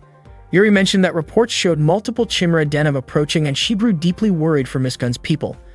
Chloe told her not to worry, since Miss Gun was protected by Kanata. Yuri argued that someone like Kanata would probably run away, but Chloe insisted that Yuri should trust him. In her view, Kanata would never allow the people of Miss Gun to get hurt. As soon as the Beetle Demon army appeared, Kanata told Fireteam E601 to go after Chimera and Deneb. The three of them were shocked by the order, especially since this was their very first real battle. Rico thought Kanata's command was way too extreme. Kanata explained that their training wasn't about throwing their lives away. His words struck a chord with them. He said they trained to survive, and by doing so, they could protect others. He believed the three of them could do it, and as their instructor, he guaranteed it. Misora admitted that even though Kanata could be pervy sometimes, he was still their instructor. He trusted them, but she trusted Rico and Lekti too. She encouraged them both to go for it. Lekti confessed that she trained as a sky wizard to protect people, so she wanted to protect everyone in Miss Gun. Rico pointed out that this could also be the perfect chance for them to show off in front of Freyan, though she simply referred to her as that woman. Misora had no idea who Rico meant, but Kanata fired them up again, reminding them they were fighting to reclaim Miss Gun, a place that rightfully belonged to all of them. Meanwhile, Freyan was still monitoring everything from the information center, but not long after, her surveillance screens went dark. Kanata asked his fire team to carry out their plan. The first step was for Lekti to engage Arcanar in close combat. She quickly flew straight into the demon army. Since they weren't human, she didn't feel nervous or shy. With swift movements, Lekti cut down the beetle demons one after another with her twin swords. From a distance, Misora watched in awe, praising Lekti's incredible skills. Kanata also acknowledged the impressive twin sword magic technique of Eisenach. Not long after, more demons appeared from the opposite side. Just as planned, the second step was for Rico to support Misora by sniping enemies from long range. Misora was amazed by how accurate Rico's shots were. Kanata then gave Misora the signal to move. She rushed into the crowd of beetle demons. The third step of their strategy was for Misora to use her speed to close in on the enemy and unleash a strike blaster. She pulled it off, but the sheer number of enemies forced her to fire a second strike blaster. Unfortunately, more demons kept appearing. Kanata stepped in to clear out the beetle demons and told Misora to take a break. Lekti rushed her aside and skillfully cut down enemies one by one. Rico eliminated any demons that tried to sneak up on Misora. She sneered that these beetle demons were nothing more than low-level creatures, completely unworthy opponents for someone like her. Misora also began targeting them one by one. She wasn't just fighting for herself, she was doing it for Rico, Lekti, and her mother. Gathering her resolve, Misora unleashed a third strike blaster. Kanata was confident her attack hit the mark, but suddenly, a massive strike was launched toward Misora. She couldn't dodge it in time, but Kanata jumped in and shielded her from the attack. At that moment, an enormous beetle demon monster appeared before them.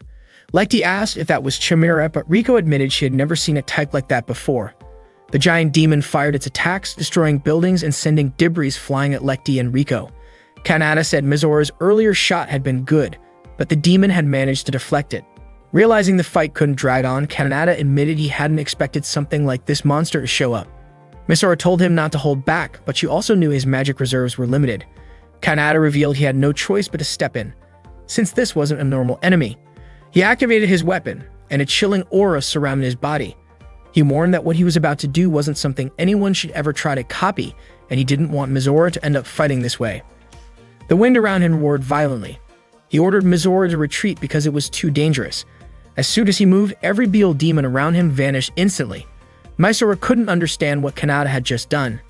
The massive demon launched a barrage of attacks at him, but to Kanata, they were far too slow. He darted through the gaps with ease, though Misora worried deeply about him. She suspected that the power he was using wasn't ordinary magic. Moving at incredible speed, Kanata managed to slash the giant demon across its head. He knew he had to end the battle quickly. He soared high into the sky just as the demon began charging another massive attack aimed right at him. Misora panicked and begged him to get away, but Kanata declared that the fight would end when he decided to unleash his full strength. He then fired his own strike blaster, detonating the giant demon in an explosion so massive that Misora had never seen anything like it before. Lekti and Rico managed to escape from the rubble, and Rico asked if the giant beetle demon had been defeated. Kanata's powerless body fell downward, and Misora, Rico, and Lekti quickly ran to catch him. From a distance, Lloyd and Yuri witnessed the explosion. Lloyd believed that someone had managed to pull it off. Yuri did not understand who Lloyd was referring to. Chloe smiled and said it was the work of someone Yuri admired. Hearing that, Yuri's face turned red. Meanwhile, Freyan received a report that the Arcanar beetle demon had withdrawn from Miss Gun's airspace and the situation was safe again. She was surprised that the unknown Chimera had been defeated, but she had no idea who was responsible. At that moment, Rio rushed over to check if Kanata was alright, when suddenly something fell from above. It looked like the eye of a monster. Kanata was still weak, and Misora and Lekti were terrified at the thought of losing him. Not long after, Kanata stood up again, relieved to see the sky above Miss Gun clear once more. Lekti, Riko, and Misora's faces lit up with joy. Kanata told them that they were now ready to win the ranking battle, and the team was filled with confidence. The day of the battle arrived. Even though Kanata was still injured, he came to watch. Yuri greeted him and admitted she wanted to see how the students he trained would fight. Kanata asked why she seemed so cheerful, which made Yuri flustered and deny it. She had thought Kanata was helping with the evacuation during the attack, but was confused about why he ended up so badly hurt. Kanata simply said he must have tripped while escaping. The match began, and Kanata told Yuri not to be surprised because Fireteam E601 had grown much stronger. He smiled as he looked at Mizora, Lekti, and Riko, certain they could win. But when the match ended, Fireteam E601 had lost, and Kanata's face fell into disappointment. Fireteam E571 celebrated their victory, telling Mizora and the others to recognize their limits. Mysora looked downhearted. Lekti could barely believe they had lost, but Riko insisted she had made no mistakes. Yuri reminded Kanata that he had just said Fireteam E601 was stronger now. Kanata smiled and replied that setbacks were only natural. That evening, Freyan presented her suggestion to the Academy headmaster, who approved it. Freyan then told Chloe they could accelerate the Sky Wizards training program in a more realistic way by holding a new Academy tournament. Later, Mizora asked Riko how far her clairvoyance ability allowed her to see. Then Riko admitted that she could see things that were extremely far away, but not objects that were invisible. Beetle Demon balloons started attacking Mizora, and she shot them down one by one with her weapon. She was clearly annoyed because those beetle balloons seemed endless. Mizora shouted at Riko, asking her to back her up from behind. Unfortunately, Riko refused, saying she wouldn't help because Mizora's movements were too sloppy. That only made Mizora even more frustrated. At the same time, Lekti was busy popping the beetle demon balloons surrounding her. Mizora kept yelling at Riko to help, but Riko still refused, which pushed Lekti to ask both of them not to fight. From a distance, Kanata could only smile as he watched the three of them. Meanwhile, Lloyd, Chloe, and Yuri were meeting Freyan in her office. Freyan pointed out that the fire team under Kanata's guidance never seemed to change, since they kept extending their losing streak. She asked them to be honest about whether they were involved in the Chimera incident the other day. Lloyd admitted that the three of them obviously didn't defeat the new Chimera species. Freyan was convinced that Kanata and Fireteam E601 were the ones who had actually taken it down. According to her, Kanata then asked for forgiveness for destroying part of the city in the process, but Freyan refused because there were no witnesses or proof. For the sake of fairness toward the other fire teams, she decided to suspend Fireteam E601 as punishment for what happened. At that moment, Lekti, Mizora, and Riko were struggling, barely able to move while being surrounded by beetle demon balloons. Mizora once again asked Riko for help, but Riko still wouldn't move, saying it wasn't worth it to fight those balloons. Lekti pleaded with them to stop fighting. Kanata kept observing from afar, realizing he only had one more step left to take. Back in her office, Freyan began planning to release Kanata from his duties. Yuri agreed with that idea, saying that in her eyes, a traitor like Kanata could never be a proper instructor. Freyan then asked Chloe to bring Kanata to her office. When Lloyd asked if that was the only reason Freyan had called them, she revealed she also wanted to discuss the upcoming tournament with the three of them. After finishing their training session, Fireteam E601 changed clothes in the locker room. Mizora winced in pain, complaining about the bruises on her back.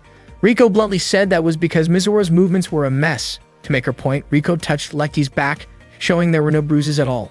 Mizora blamed Riko for refusing to help her during training. After changing, they went to meet Kanata again. Mizora vented her frustration, saying no one acknowledged that Kanata and Fireteam E601 had fought against the beetle demons. Kanata calmly explained that since no one actually saw them in battle, it made sense that nobody would believe it. Mizora didn't expect that kind of response from him, especially after he had used a strange power to fight the giant beetle demon. Kanata quickly covered her mouth so she wouldn't mention it further, and then asked if she couldn't accept that fact. He reminded her that no one would really care about it anyway. Kanata then showed them a tournament flyer. All fire teams were allowed to participate, except for S-rank teams. The winner would be promoted by 2 ranks and receive a custom-made weapon from the Alchemy Division. On top of that, the winner would also get a free pass to enjoy Miss Gun's Street Food Festival. The students became excited about the idea of joining. Lekti started daydreaming about how amazing it would be if she won. Riko imagined the admiration she would receive from other students. Misora pictured Kanata praising her for winning. Each of them got lost in their own thoughts. Kanata then asked what they thought about entering the Miss Gun tournament. Lecty admitted it seemed impossible for them to win, but Misora was determined that they had to at least try. Lecty hoped they could at least win one match, and Rico agreed to participate. With that, Kanata decided Fireteam E601 would enter the Miss Gun tournament, and he would handle the application form. Suddenly, Chloe showed up and told Kanata that Freyan wanted to see him. Unexpectedly, Freyan dismissed Kanata from his position. She believed he couldn't make progress and only kept extending Fireteam E601's losing record, especially after that morning when the team members were fighting among themselves. Kanata noted that it seemed Freyan had been watching them closely. Freyan said suspending Fireteam E601 made sense, since they clearly lacked motivation, and that was the real reason behind their repeated losses. Kanata firmly declared that he was the instructor of Fireteam E601 and had sworn to make them respected Sky Wizards. Freyan doubted that, saying a traitor could never accomplish such a thing. Even though Chloe recommended Kanata, the final decision remained in Freyan's hands. Misora declared that she didn't care if the decision was Freyan's, because in her eyes, only Kanata could truly help Fireteam E601 grow.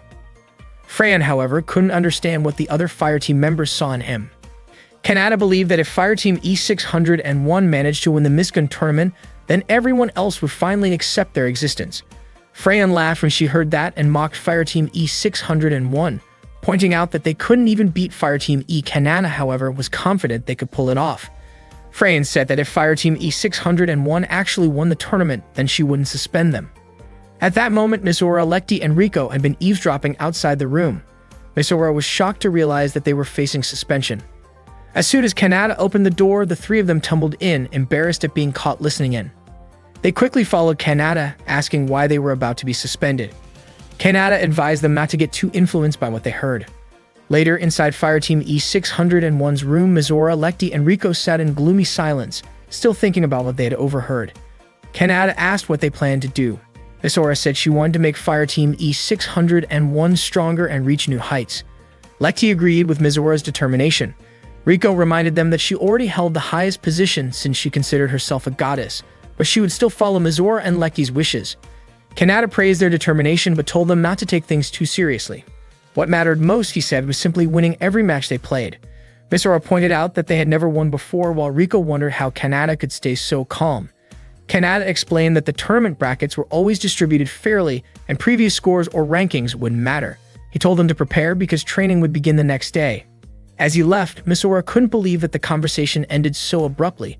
Before walking out, Kanata reminded them to attend the tournament's drawing ceremony the next day. That night, Freyan, Chloe, Yuri, and Lloyd went to a hidden facility. Freyan placed her card on a scanner and the door opened.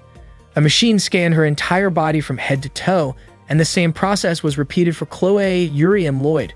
Once all identities were confirmed, a massive door slid open leading to a long corridor. Freyan mentioned that they must have heard rumors about this place but assumed it was their first time visiting it. The truth was that this was where beetle demons were studied. The facility was filled with dissection and research equipment, similar to what they had seen in their organ dissection classes. Chloe asked how any of this was connected to their earlier discussion. Freyan pointed out that they had opposed the idea of the tournament. Chloe explained that the tournament only encouraged rivalry among students. Once they reached the secret laboratory, they were surrounded by dissected parts of beetle demons being studied by scientists. They even witnessed large-scale experiments, including dissections on giant beetle demons. Yuri had to hold herself back from feeling sick. Real appeared to greet Freyan and the others. He enthusiastically tried to shake Freyan's hand, though she ignored it. Real expressed his honor in meeting Sky Wizards. He already recognized Chloe, Lloyd, and Yuri, calling them members of Fireteams 128, a team responsible for special missions. He greeted each of them and mentioned having met Yuri before. Remembering the encounter, Yuri apologized for the past incident, wondering if it had left an awkward impression. Real was delighted that Yuri still remembered him. Freyan then told Real to show them the research samples. Real revealed pieces of a massive chimera he had found earlier. Freyan didn't know who had defeated it, but this new chimera was far larger than Chimera Deneb, and had been given the code name Chimera Antares. Real sliced off a piece of one of its tentacles, revealing that unlike Chimera Deneb, this one had regenerative abilities. Real was excited, explaining that the creature could continually provide samples, which could lead to breakthroughs in regenerative medicine. Freyan quickly cut the conversation short and prepared to leave. Before they left, Real mentioned seeing Yuri during the Miss Gun interviews and pointed out that she admired strong people. Yuri blushed nervously. Real felt fortunate to meet her again. After they were gone, Real secretly held on to a handkerchief that belonged to Yuri, treating it as something precious. While walking down the corridor, Freyan explained to Chloe, Lloyd, and Yuri that their enemy had the ability to evolve, and at the moment their forces were running out of strength. Chloe realized that this was the real reason behind the Miss Gun tournament. Lloyd noticed Yuri's silence and asked if she was feeling unwell. Yuri admitted she was simply shocked after seeing a place like that for the first time. Lloyd agreed that it was disturbing to see a lab filled with demon parts. Before they parted ways, Freyan told Yuri she would be asking for her help in the future. Yuri, however, couldn't understand why Freyan had chosen her specifically. The next day, the students gathered to decide the tournament slot allocations. Everyone was excited to take part in the event. At that moment, Fireteam E466 ended up in Block B, Slot 12, facing Fireteam A286. Fireteam E466 could only accept their fate since they had to go against a class of team. Meanwhile, Fireteam D299 was paired with Fireteam B621. When it was Fireteam E601's turn to draw their slot, Lekti and Rico cheered Misora on as she prepared to spin the lever. With a determined look, Misora pulled it and Fireteam E601 landed in Block D, Slot 4, where their opponent would be Fireteam E571. Lekti felt relieved that they would be up against another Class E team. Rico, on the other hand, said she would not have minded if their opponent had been from a higher class. Not long after, Kanata arrived and asked about the results of the slot drawing. Misora and the others quickly rushed over at him, with Misora explaining that they had been matched against another Class E team. Lekti expressed confidence that with this outcome, they would avoid being suspended. Just then, Yuri appeared and greeted Kanata. Kanata was surprised, wondering aloud since S-rank wizards were not supposed to participate. However, Yuri explained that she was not there to compete herself, but rather her fire team was. She revealed that the chairman of the Sky Wizards had assigned her as an instructor for a class of fire team. Unfortunately, her team, Fireteam A227, and Kanata's Fireteam E601 were placed in different blocks. Kanata thought this was actually a good thing, since it meant Yuri's team and his own might end up facing each other in the finals. Hearing this, Yuri was caught off guard. Kanata teased her, asking if she was afraid of losing. Irritated, Yuri denied it, wondering why Kanata sounded so sure that her fire team would lose. Kanata then turned the question around, asking if she truly believed her team could win. Yuri declared confidently that her fire team would, without a doubt, win. Kanata replied that if his team came out victorious, then Yuri would have to join his fire team. Annoyed, Yuri said there might be countless possibilities in the world, but she still accepted his challenge. With visible frustration, she left. Misora and the others then asked Kanata why he had said something like that. Kanata explained that it was part of an agreement he had made with the chairman of the Sky Wizards. If Fireteam E601 won the tournament, then Misora, Lekti, and Rico would not be suspended. Shocked, the three girls exclaimed that they had never heard about this deal. Kanata was puzzled, wondering if he had not mentioned it before. The three immediately shouted back, insisting that he had never told them anything about it. Freyan later shared some additional information about Miss Gun. The Sigi not only had secret labs and medical supplies, but also divisions dedicated to engineering, alchemy, industry, logistics, economics, informatics, and even the preservation of ancient relics. One night, a student was frightened and tried to avoid a mysterious person who kept following him. When he could no longer escape, the stalker suddenly attacked and left him unconscious. 3 years earlier, during a tournament when Kanata was still ranked at level D, he and his fire team faced off against a level A team. At that time, Yuri was watching the match from below. Kanata seemed to be moving away from his opponents, and Yuri assumed that a level D student like him would simply run when facing stronger opponents. But to her surprise, Kanata didn't run at all. When two of Ami's teammates approached, Kanata slowed down and immediately struck back. He successfully defeated his opponent, who wielded twin swords and turned to face the remaining one armed with a bow. The archer released an arrow toward him, but Kanata easily deflected the shot. Unexpectedly, the arrow flew off course toward Yuri. Kanata reacted instantly and blocked it to keep her safe. After confirming that Yuri was unharmed, he decided to finish the match quickly. He resumed the battle and ultimately defeated the remaining opponent. Kanata's fire team won the match. Yuri couldn't believe that a level D fire team had managed to defeat a level A team. After the match, Kanata walked over to Yuri. She thanked him for protecting her earlier. A moment later, Lloyd called out to Kanata, reminding him to get ready for the next match. As Kanata was about to leave, Yuri stopped him and said she wanted to return the favor someday.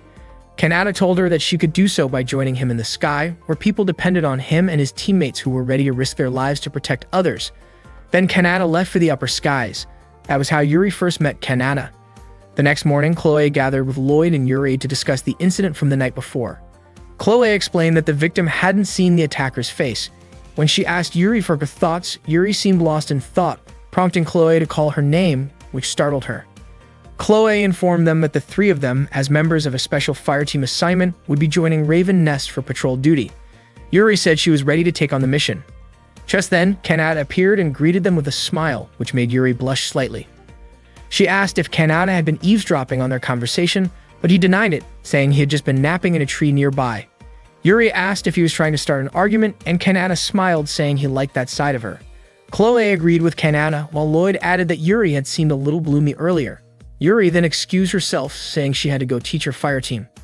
Chloe told Kanata that Freyan had assigned Yuri to train a fireteam as well. Kanata guessed that Yuri probably wanted to teach an E-rank fireteam like he did. Chloe was surprised he knew that. Kanata explained that although Yuri could be a bit careless, deep down she had a strong sense of responsibility. He believed Yuri wanted to stand on equal ground with everyone else, which was why she wanted to win her battles fairly and never complained about her problems. Lloyd then joked that cheering up Yuri was his responsibility.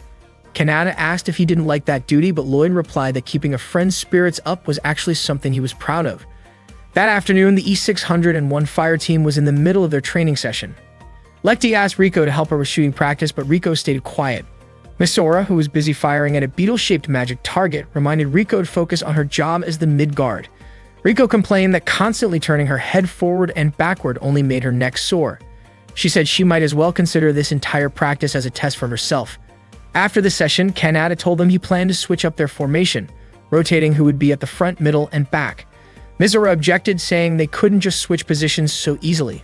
Unexpectedly, Lekti agreed with Kanata's idea and said she was willing to try since she believed his training methods were useful. Riko also agreed to participate, but she asked what Kanata would do if they ended up losing again after spending all that time on training. Kanata smiled and said they would have to wait and see when that happened. He then asked for Mizora's thoughts on his plan. Though hesitant, Mizora eventually agreed to give it a try. They began their training again. At that time, Mizora shouted for Riko to do something because more enemies were appearing. Lekti started to panic, worried about Mizora. After assessing the situation, Riko quickly came up with a strategy and activated her weapon.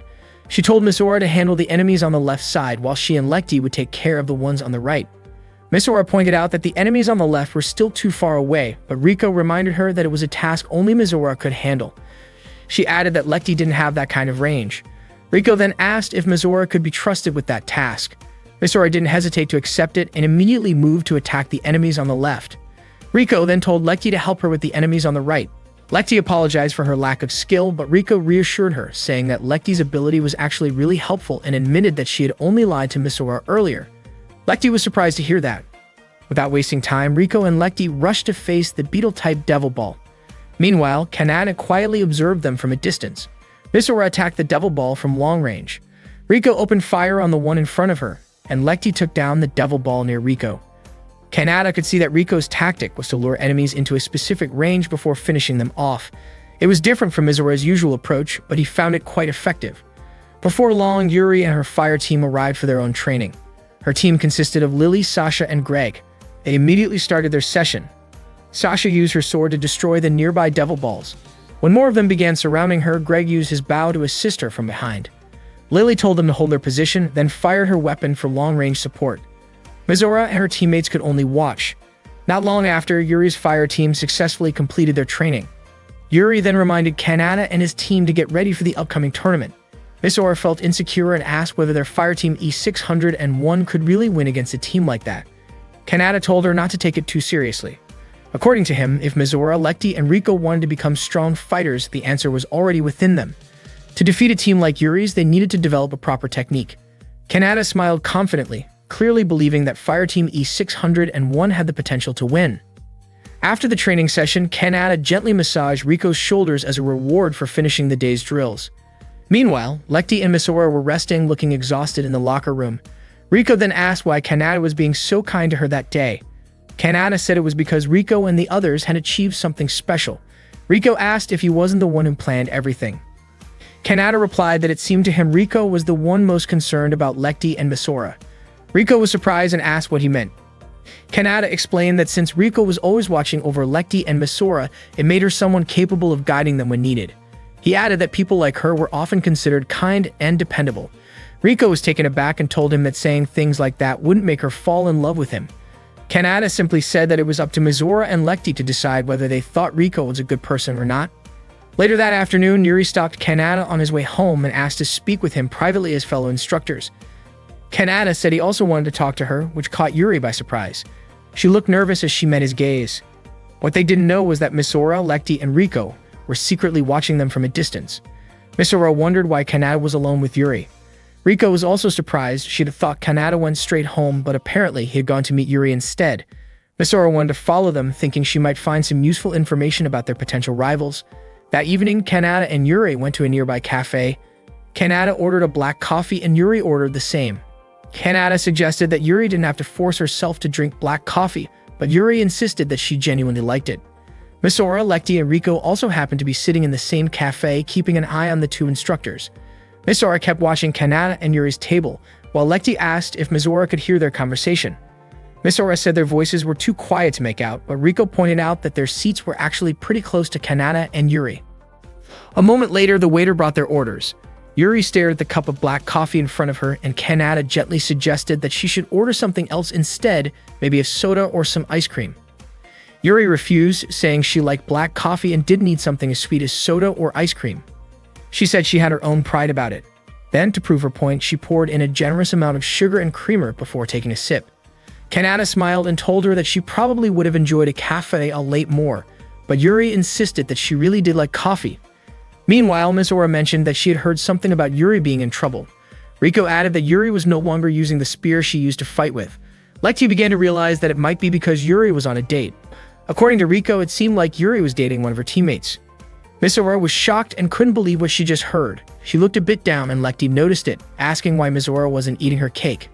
Misora said she didn't have an appetite and told Lekti to go ahead and eat it instead. Lekti happily thanked her, saying she needed a lot of sweets to keep her energy up. Still, Misora couldn't believe that Yuri was dating Kanata and that they were actually out together at that very moment. At that time, Kanata asked Yuri what she wanted to talk about. Yuri seemed nervous and told him to go first instead. Kanata asked if it was true that Yuri was interested in people stronger than her, just like what was written in the Miss Gun bulletin. Yuri paused for a moment, then denied it. Kanata said she shouldn't have said something like that in public, especially since she was usually quite shy. Yuri insisted that she wasn't a shy person, and that kind of thing didn't matter to her anymore. But Kanata said it did matter to him, because he genuinely cared about her.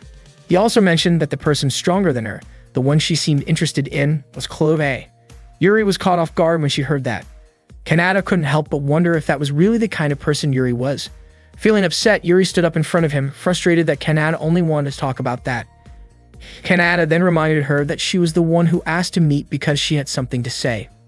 Yuri then asked Kanata to quit being an instructor. In her view, even though everyone called him a traitor, Kanata still possessed unmatched strength, and she thought it was a waste for him to spend his time on the failed Fireteam E601. Kanata asked if that meant Yuri disliked his students. Yuri admitted it, saying that those so-called failures wouldn't last long in the academy anyway.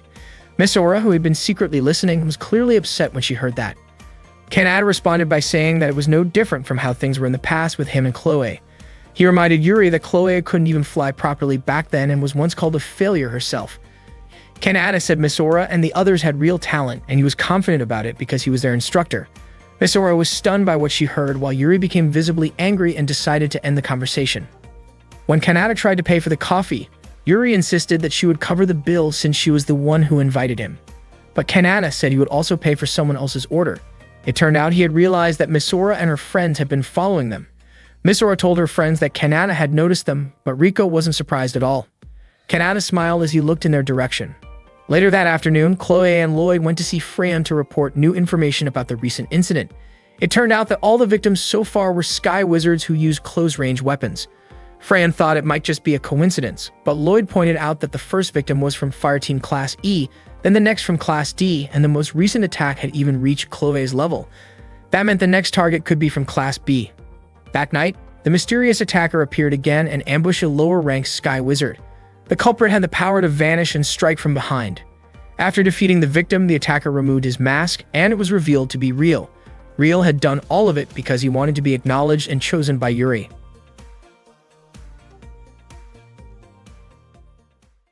One morning, Lekti woke up and was startled to hear Misora still mumbling in her sleep. After getting ready, she decided to go for a morning run, and it turned out that Kanata was also jogging at the same time. Kanata asked why she was up so early.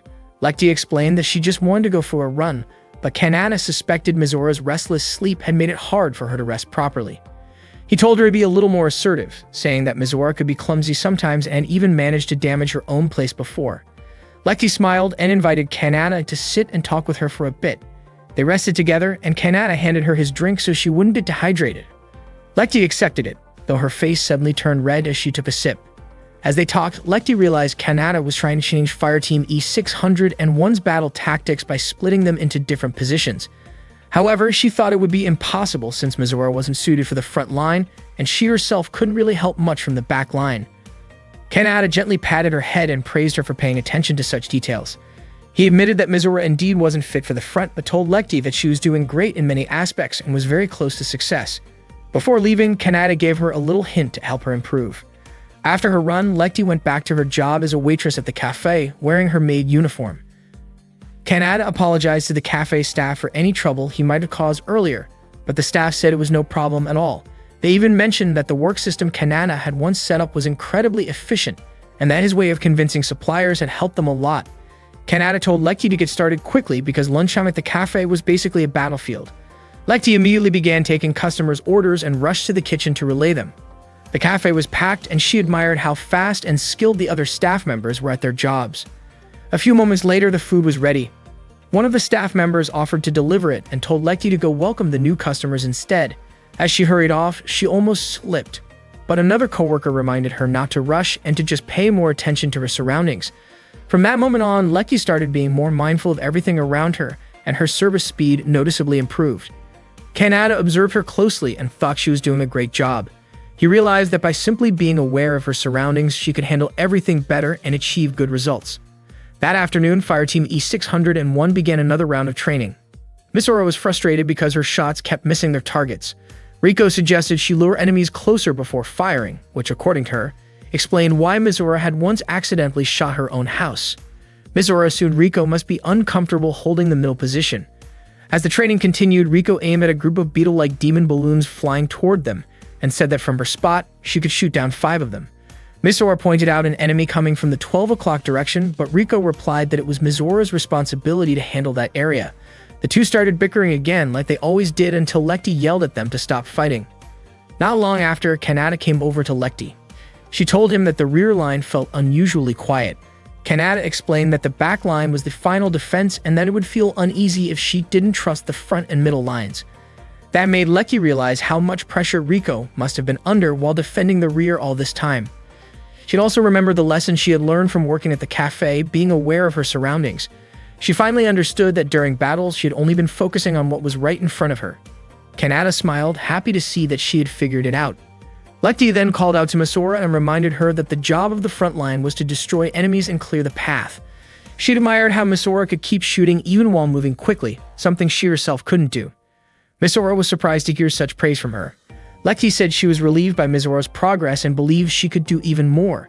She encouraged her to maintain her movement and fire repeatedly, saying that would help her get even better results. Misora followed her advice and continued shooting. Lekti turned to Riko and said she finally understood how difficult the rear guard position was, realizing how much focus it took to monitor everything from a distance. Riko praised Lekti for being quick to adapt, unlike Misora, and then went back to her task confidently.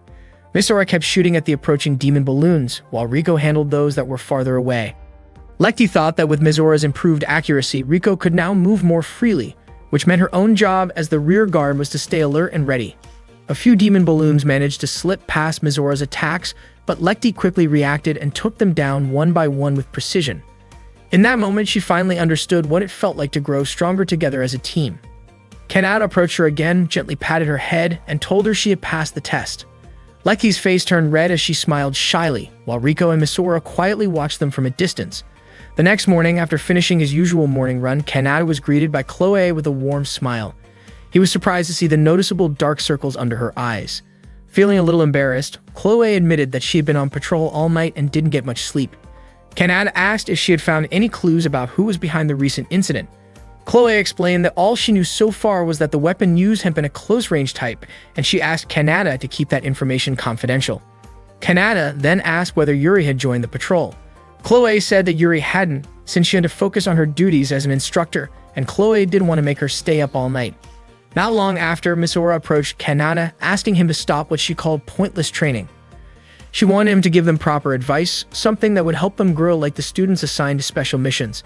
Kanata told her that doing things the easy way wouldn't help her improve at all. Misora asked what the purpose of the training was, especially since Riko and Lekti had managed to handle it, yet she still couldn't get stronger.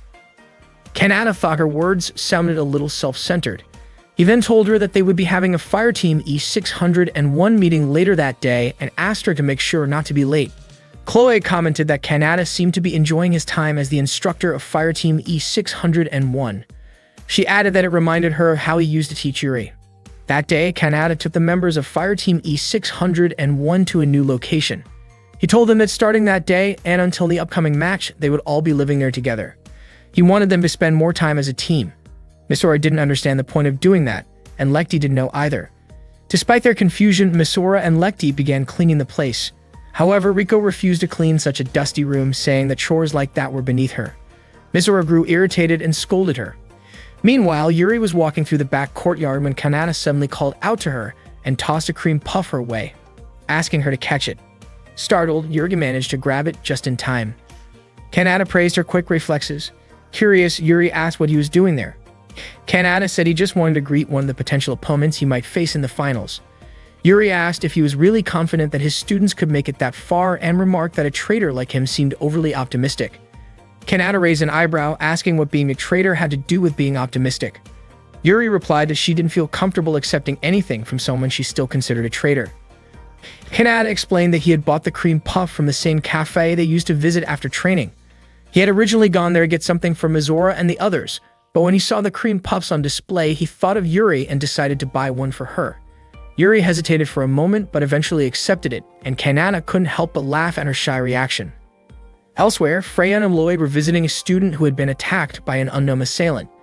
The victim was an A-rank student. Lloyd mentioned that they needed to be more careful, as the next target could very well be an S-rank student. Later that afternoon, Kanata sat with Yuri on a park bench as she enjoyed the cream puff he had given her. When he offered her another one, Yuri didn't take it right away. Instead, she asked what he really wanted from her. Kanata said he had forgotten to ask her something. He wanted to know if she had refused to use a spear because he was the one who suggested she switch from using a sword to a spear. Yuri froze and blushed, and Kanata guessed that he was right. He told her that he had recommended the spear because she tended to step back during close combat, which could be dangerous for a swordswoman. Yuri replied that she hadn't had any problems fighting the beetle demons with her sword, so she didn't see the need to change anything. Kanata told her that her stubbornness was actually one of her strengths. It was what had gotten her this far. Hearing that, Yuri's face turned even redder. Kanata admitted that from the beginning, Yuri had always been strong and there hadn't been much he needed to teach her. Yuri was surprised to hear that, especially coming from someone she still thought of as a betrayer. Kanata said that there was something important he had wanted to teach her, not just about technique. Yuri remembered that lesson. Kanata had always told her never to give up, no matter the situation. Kanata said that as long as she kept that in mind, she would continue to grow stronger, even without him around. He was certain that someday Yuri would become an incredible sky wizard. Yuri asked why he was saying such things. Kanata said it was simply how he felt. Yuri grew slightly annoyed, saying that wasn't a real reason, just like his explanation about the spear. She then wondered why someone she once called a traitor would go out of his way to help her. Kanata replied that it was because she was someone very important to him. Hearing that, Yuri's face turned pink, and she couldn't hide her shy smile. Suddenly, a mysterious man appeared. He apologized for making Yuri wait so long. Kanata then told Yuri that she should be more careful when choosing her friends. Yuri raised her weapon, convinced that the man was the one who had attacked the Sky Wizards. Kanata was surprised to see Yuri ready to fight him. Yuri believed the man was just an amateur and that she could defeat him with a single strike. However, no matter how many times Yuri swung her sword, the man vanished in an instant. He called her slow, then suddenly appeared right in front of her, making Yuri instinctively step back. Kanata commented that Yuri still hadn't changed that habit of hers. The man moved closer to her and asked why she was running away. Yuri drew her sword again, but he easily blocked her attack. He told her to accept his affection, but his next strike sent Yuri flying backward. Yuri struggled to get back on her feet, saying she had never met him before. As she prepared to counterattack, the man disappeared again. Yuri began to focus, wondering whether he would attack from the right, left, or above. Her instincts told her to turn around, and she managed to knock his sword out of his hand just in time. The man then used a slicing wind spell strong enough to break nearby trees. Yuri was shocked to realize he possessed high-level magic. He continued launching wave after wave of wind attacks, leaving Yuri injured and exhausted. He demanded again that she accept his love, and as he prepared his final strike, Kanata stepped in and blocked the attack. Yuri told Kanata not to interfere, but Kanata replied that if he hadn't stepped in, she might not have survived. The man grew angry, frustrated that he had been so close to achieving his goal before Kanata interrupted. He unleashed another flurry of wind slashes toward Kanata, but Kanata effortlessly deflected them. The man recognized Kanata as the once famous Kronos, though he called him a traitor. He then moved at incredible speed, trying to outmaneuver Kanata, but Kanata carefully watched his movements and parried his strike. Kanata admitted the man was fast, but said his skill ended there. With a precise counter, Kanata's blade cut the man's hand. Kanata explained that Sky Wizards risked their lives mastering their abilities, while someone who relied only on speed could never hope to defeat them. Furious, the man decided to end the fight. He retreated, but Yuri swung her sword toward him as he fled. Before disappearing, the man said he would return one day, with love in his heart. He pointed toward Yuri's chest, then vanished. The man's name was Real. He soon returned to his laboratory, where he suddenly heard a whisper in his mind, telling him to use a fragment of a chimera's body. That night, Kanata carried the injured Yuri to the Fireteam E601 dorm room. When the other girls saw Yuri's torn uniform, they immediately jumped to the wrong conclusion, accusing Kanata of doing something inappropriate.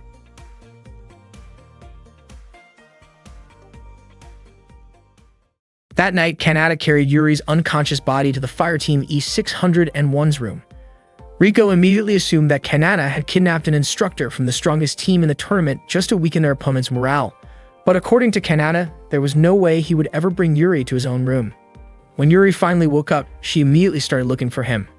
Misora and the others were shocked, especially when they realized Yuri wasn't wearing anything. Misora quickly tried to cover Kanata's eyes so he wouldn't see her like that. Yuri was just as shocked to find herself undressed and feeling extremely embarrassed, pointed her magic pistol toward Kanata. Kanata tried to calm her down, confused about why there was even a magic weapon inside the room. Riko casually explained that the gun was for protecting a goddess like herself, since she wouldn't let Misora sneak around while she was sleeping. Misora got annoyed and insisted she never did such a thing, claiming that what happened before was just part of their training. Kanata managed to take the pistol from Yuri and explained that he wasn't the one who had undressed her. It was Misora and the others. They simply didn't want Yuri to rest in her torn clothes. Yuri hesitated and asked if Kanata was really telling the truth about not peeking. When Kanata laughed awkwardly, Yuri's face turned bright red with embarrassment.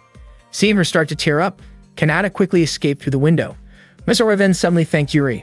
Riko mentioned that Kanata had told them how Yuri protected him from an attacker earlier. Riko admitted that the Special Assignment Fire Team really lived up to its reputation. Lekti brought Yuri some clothes, and after changing, Yuri apologized for troubling them. She asked if all members of Fireteam E601 were living together in that room. They explained that Kanata had ordered them to do so starting that day. Yuri was surprised to learn it was Kanata's idea. Riko complained that Kanata's unreasonable demands often made things harder for them. Misora scolded Riko for not even helping clean the room. Riko dismissed it as a simple chore and told Misora to think of it as a small price to pay for living under the same roof as a goddess, adding that Misora and Lekti should actually thank her. Lekti just went along with it, while Misora refused to accept Riko's attitude. Watching their playful argument, Yuri laughed and commented that Kanata used to make unreasonable requests like that with her too. Misora suddenly realized that Kanata had always been that way. When Lekti asked what kind of things Kanata had made Yuri do, Yuri blushed and looked too embarrassed to answer. Riko teased that it sounded like there was something going on between Yuri and Kanata. Yuri quickly denied it, but Riko just smiled and called her naive. Just then, Kanata came back and noted how everyone seemed to be getting along pretty well. Riko finally realized that was probably his reason for leaving them alone earlier. Kanata explained that he'd just gone to retrieve something he'd dropped. He handed Yuri a small keychain, saying it was a lucky charm he'd gotten as a bonus when buying a cream puff. Rumor had it that if someone held the charm tightly when facing trouble, something great would happen. Yuri replied that even though she had held it tightly before, nothing lucky ever happened to her. She wondered why Kanata had gone through the trouble of giving it to her. Kanata smiled and said he did it because he genuinely worried about her. Yuri looked flustered and slightly upset by his words, even though she was secretly touched. Kanata added that whenever she saw the charm, he hoped she would remember everything he had taught her. Hearing that, Yuri's face turned red again, her heart moved by his sincerity. Misora, however, got irritated and demanded Kanata explain what was really going on, why he wanted them to live together, and how that was supposed to make them stronger. Kanata just laughed and playfully pressed his hand on top of Misora's head for interrupting. Watching Kanata and Misora bicker reminded Yuri of the old days when Kanata used to spend time with her and the others. Feeling nostalgic, Yuri thanked everyone for helping her that day and said she would no longer underestimate Fireteam E601. She told them that if they managed to reach the final round, it would be their greatest achievement yet. Misora and the others were surprised to hear that. After that, Yuri quietly left the room. That night, Misora and the others couldn't stop thinking about what Yuri had said earlier. Misora was determined not to let Fireteam E601 disband just because they lost in the tournament. The atmosphere was tense, but out of nowhere, Riko said she was starving. Misora couldn't believe Riko could still be so carefree, especially since the dorm cafeteria was definitely closed at that hour. Then Riko told Misora to cook something, which made Misora even more confused. Why was she the one being asked to cook? Lecty quickly volunteered to make dinner for everyone. The three of them went to the dorm kitchen together, and Misora was surprised to find out that Lecty could actually cook. Riko teasingly said that Lecty was far better than a girl like Misora, who grew up helping in a cafe. Lecty just smiled and said she'd try to finish quickly since they were all hungry. She poured the boiled spaghetti into a pan, and Misora wondered if it was cooked enough. Riko told her to just watch and trust Lecty's cooking skills. Not long after dinner was ready, the three of them sat together and enjoyed Lecty's spaghetti. It was delicious, and Misora genuinely loved it. She said that when they came back again, she wanted Lecty to cook for her next time. Riko looked surprised that Misora, who was technically just a guest, dared to make such a request. Misora pointed out that Riko hadn't even helped Lecty in the kitchen. In response, Riko smirked and pulled out what she called her secret goddess seasoning, a sauce that supposedly made everything taste better. She poured some onto Misora's plate before anyone could stop her. Misora was shocked and thought Riko had just ruined Lecty's food, but when Lecty tried it, she admitted that it actually made the flavor even better. She had never realized that spaghetti could taste so good with that kind of sauce. Riko proudly claimed she knew the secret to making food taste divine. The sauce, she explained, was made from green chili, red ginger, and mayonnaise. Even Misora had to admit the flavor works surprisingly well. Still, she couldn't believe Lecty was willing to eat something with such strange ingredients. Lecty simply said she trusted Riko, even if some of Riko's ideas were unusual. Watching the two of them get along so well made Misora feel a bit useless sitting there. The next morning, Fireteam E601 woke up early to train for the upcoming match. Lecty, Riko, and Misora gave their all, shooting down the demon beetle balloons in front of them. When training was over, Misora and Lecty went to the kitchen again to cook together, but Misora accidentally cut her finger with a knife. While Misora was learning about a three-way attack formation, Lecty called out that dinner was ready. Riko joined them right away, eager to eat. The following day marked the opening ceremony of the Miss Gun tournament. Freyan led the event, expressing her hope that the tournament would give rise to new heroes. In this tournament, if a team leader lost, the entire fire team would be considered defeated. Kanata told Fireteam E601 to get plenty of rest since their match was scheduled for 2 days later. After he left, Riko commented that Kanata still hadn't changed at all, and Lecty agreed. Misora couldn't understand how Lecty could still smile, knowing that if they lost, their team would be finished. Frustrated, Misora stormed off. That night, Misora was still thinking hard about the three-way combination tactics they planned to use in battle. Riko pointed out that Misora seemed too tired to focus and should probably get some rest instead. A few moments later, Lecty rushed in, saying something was wrong with the bathroom. Riko went to check and found that the energy generator had broken down. Misora tried to fix it by channeling her magic to generate electricity. A sudden burst of sparks surprised them all, but somehow, the generator started working again. Riko sighed and said that Misora's random methods might work for now, but the generator probably wouldn't last long and might even break completely after they were done bathing. Later, Misora, Riko, and Lecty relaxed together in the hot bath. Misora was enjoying the warm water while Lecty helped wash Riko's back. She admired Riko's graceful figure, and Riko told her not to compare her to Misora. Lecty said it was actually fun living together under one roof, and Riko admitted she felt the same. Lecty mentioned that thanks to Misora, they got to share this last bath together before moving out. Riko joked that Misora tended to act before thinking, but Lecty reminded her that Misora had abilities neither of them possessed. Misora felt they were mocking her and questioned what the point of living together even was. She was frustrated that they had passed their training while she kept struggling. Hearing that, Riko raised her voice in anger. Misora snapped back, insisting that they wouldn't care even if their team lost. Her harsh words left Lecty stunned. Realizing she had gone too far, Misora quickly left, feeling guilty for shouting at them like that. The next day, the match finally arrived. Kanata and Misora were already preparing at the match venue. The stands were almost empty since it was only a Class E match. Kanata asked Misora whether living together with the others had been enjoyable. Misora admitted that it had only made her feel frustrated and painfully aware of how useless she thought she was. She felt like she was holding her fire team back.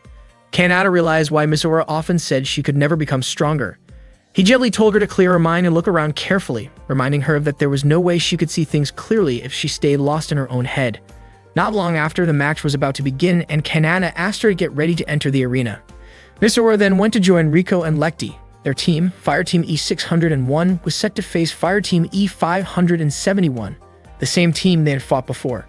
Beach, one of their opponents, confidently said that her team would easily defeat Fireteam E601 in the first round. Misora and the others were caught off guard by that remark. At the same time, Freyan believed they could stop Kanata, the so-called traitor, from advancing to the next round. But Lloyd disagreed, saying that Kanata, known as Kronos, would show his true colors when cornered. Chloe, on the other hand, was sure that Kanata would never give up until the very end. When the match started, Misora immediately rushed forward to confront the enemy. She was determined to protect her teammates. She unleashed her strike blaster toward the opposing side, but her attack was easily dodged. The enemy had no trouble reading her moves. Moments later, Shayla advanced and fired a series of attacks at Misora. Beach followed up with another strike from behind, and Ami joined in from the opposite side. Ami's kick sent Misora crashing down. Ami called her reckless for charging in alone. Fortunately, Lecty and Riko managed to catch Misora before she hit the ground. They told her to fall back since it was their job to handle the situation. Lecty stepped forward to engage the opponents directly, while Riko stayed behind her, providing long-range support. Watching them fight, Misora realized she was only getting in their way. Kanata's earlier words echoed in her mind, his advice to look around her. As Misora took a moment to really observe her teammates, she saw how synchronized they were. Lecty used her twin blade magic technique to attack Ami, whose movements grew more desperate as she tried to keep up. Beach rushed in to assist Ami, but Lecty easily blocked her attacks. Meanwhile, Riko was firing precise shots at Shayla from a distance. Ami was shocked by how well Fireteam E601 was working together. Beach then suggested that they should target the team leader Misora instead and ignore Lecty and Riko. But Lecty didn't let that happen. She quickly went after Shayla, while Riko kept Beach and Ami pinned down with her shots. Misora wondered how Lecty and Riko could move so naturally in sync, almost as if they could sense each other's thoughts. She finally understood that it was because they trusted one another deeply. All this time, while living together, Lecty and Riko had built that trust. Misora, however, had been so focused on trying to become stronger on her own that she forgot what really mattered, trusting her teammates. Kanata had made them live together and switch positions during training for exactly that reason, to help them build real understanding as a team. Determined to finally do her part, Misora powered up her weapon and prepared to fire her strike blaster again. This time, the energy she poured into it was far greater than before. Seeing this, Lecty and Riko both smiled. Beach and her teammates began to panic, trying to spread out to avoid the attack. Riko felt relieved. Misora had finally found her place in the team. The fully charged strike blaster fired, and a massive explosion followed. Kanata acknowledged Misora's success with pride. The match ended with Fireteam E571 completely defeated. Misora couldn't contain her happiness. Their team had finally won its first victory. None of them could believe that Fireteam E601 had truly done it. Kanata was certain that even Yuri hadn't expected such a result. Meanwhile, in the lab, Real stood in front of a preserved chimera specimen. The creature's remains seemed to react faintly, as if urging him to keep using its power. Real injected a special serum derived from the chimera's essence, convinced that doing so would finally help him gain Yuri's acknowledgement. Fireteam E601 finally won their very first match in the tournament, and the whole team was overjoyed. It was their first real victory together. After that, they managed to win their second match as well. Freyan, however, was convinced that Fireteam E601 would eventually lose in the next round. But surprisingly, they went on to defeat a Class C team and advanced all the way to the semifinals. No one expected them to make it that far, yet Fireteam E601 managed to defeat Fireteam B936 in the semifinals too. Freyan couldn't hide her irritation after seeing that result. Misora herself couldn't believe they had come this far, and Riko even got emotional about their victory. Around that time, Kanata noticed Yuri sitting in the audience watching quietly. A magazine article had been circulating about how Fireteam E601 would be disbanded if they didn't win the Miss Gun tournament, which made their progress even more significant. That evening, Chloe walked alongside Lloyd discussing how Kanata needed to win this tournament. Lloyd mentioned that this was probably what the Chief Sky Wizard had wanted all along. Meanwhile, Lecty was walking alone down the corridor, lost in thought. She remembered how badly she had once wanted to change, but never thought she could. Thanks to Kanata, who had taught her so much, from becoming braver to believing in herself, she had started to feel that change. Her part-time job as a maid cafe waitress had also helped her gain confidence. Because of that, Lecty promised herself that she would do everything she could to win the final match tomorrow. Later that night, Riko was wandering outside the dorms when she came across the water tap, the place where she had first met Kanata. She recalled how, at first, she refused to be trained by him, but Kanata had stayed patient, continuously encouraging her to keep practicing with him. Even though she jokingly called him a pervert at times, she couldn't deny that he had been a great teacher who helped her improve so much. Misora was in the changing room getting ready for bed when she began reflecting on her journey with Kanata. She realized that even though he often made her angry or disappointed, especially after their rocky first meeting and the time he showed up in her house, he had actually helped her get closer to her dream of becoming a skilled sky wizard like her mother. Misora gently patted her own cheeks to boost her spirit.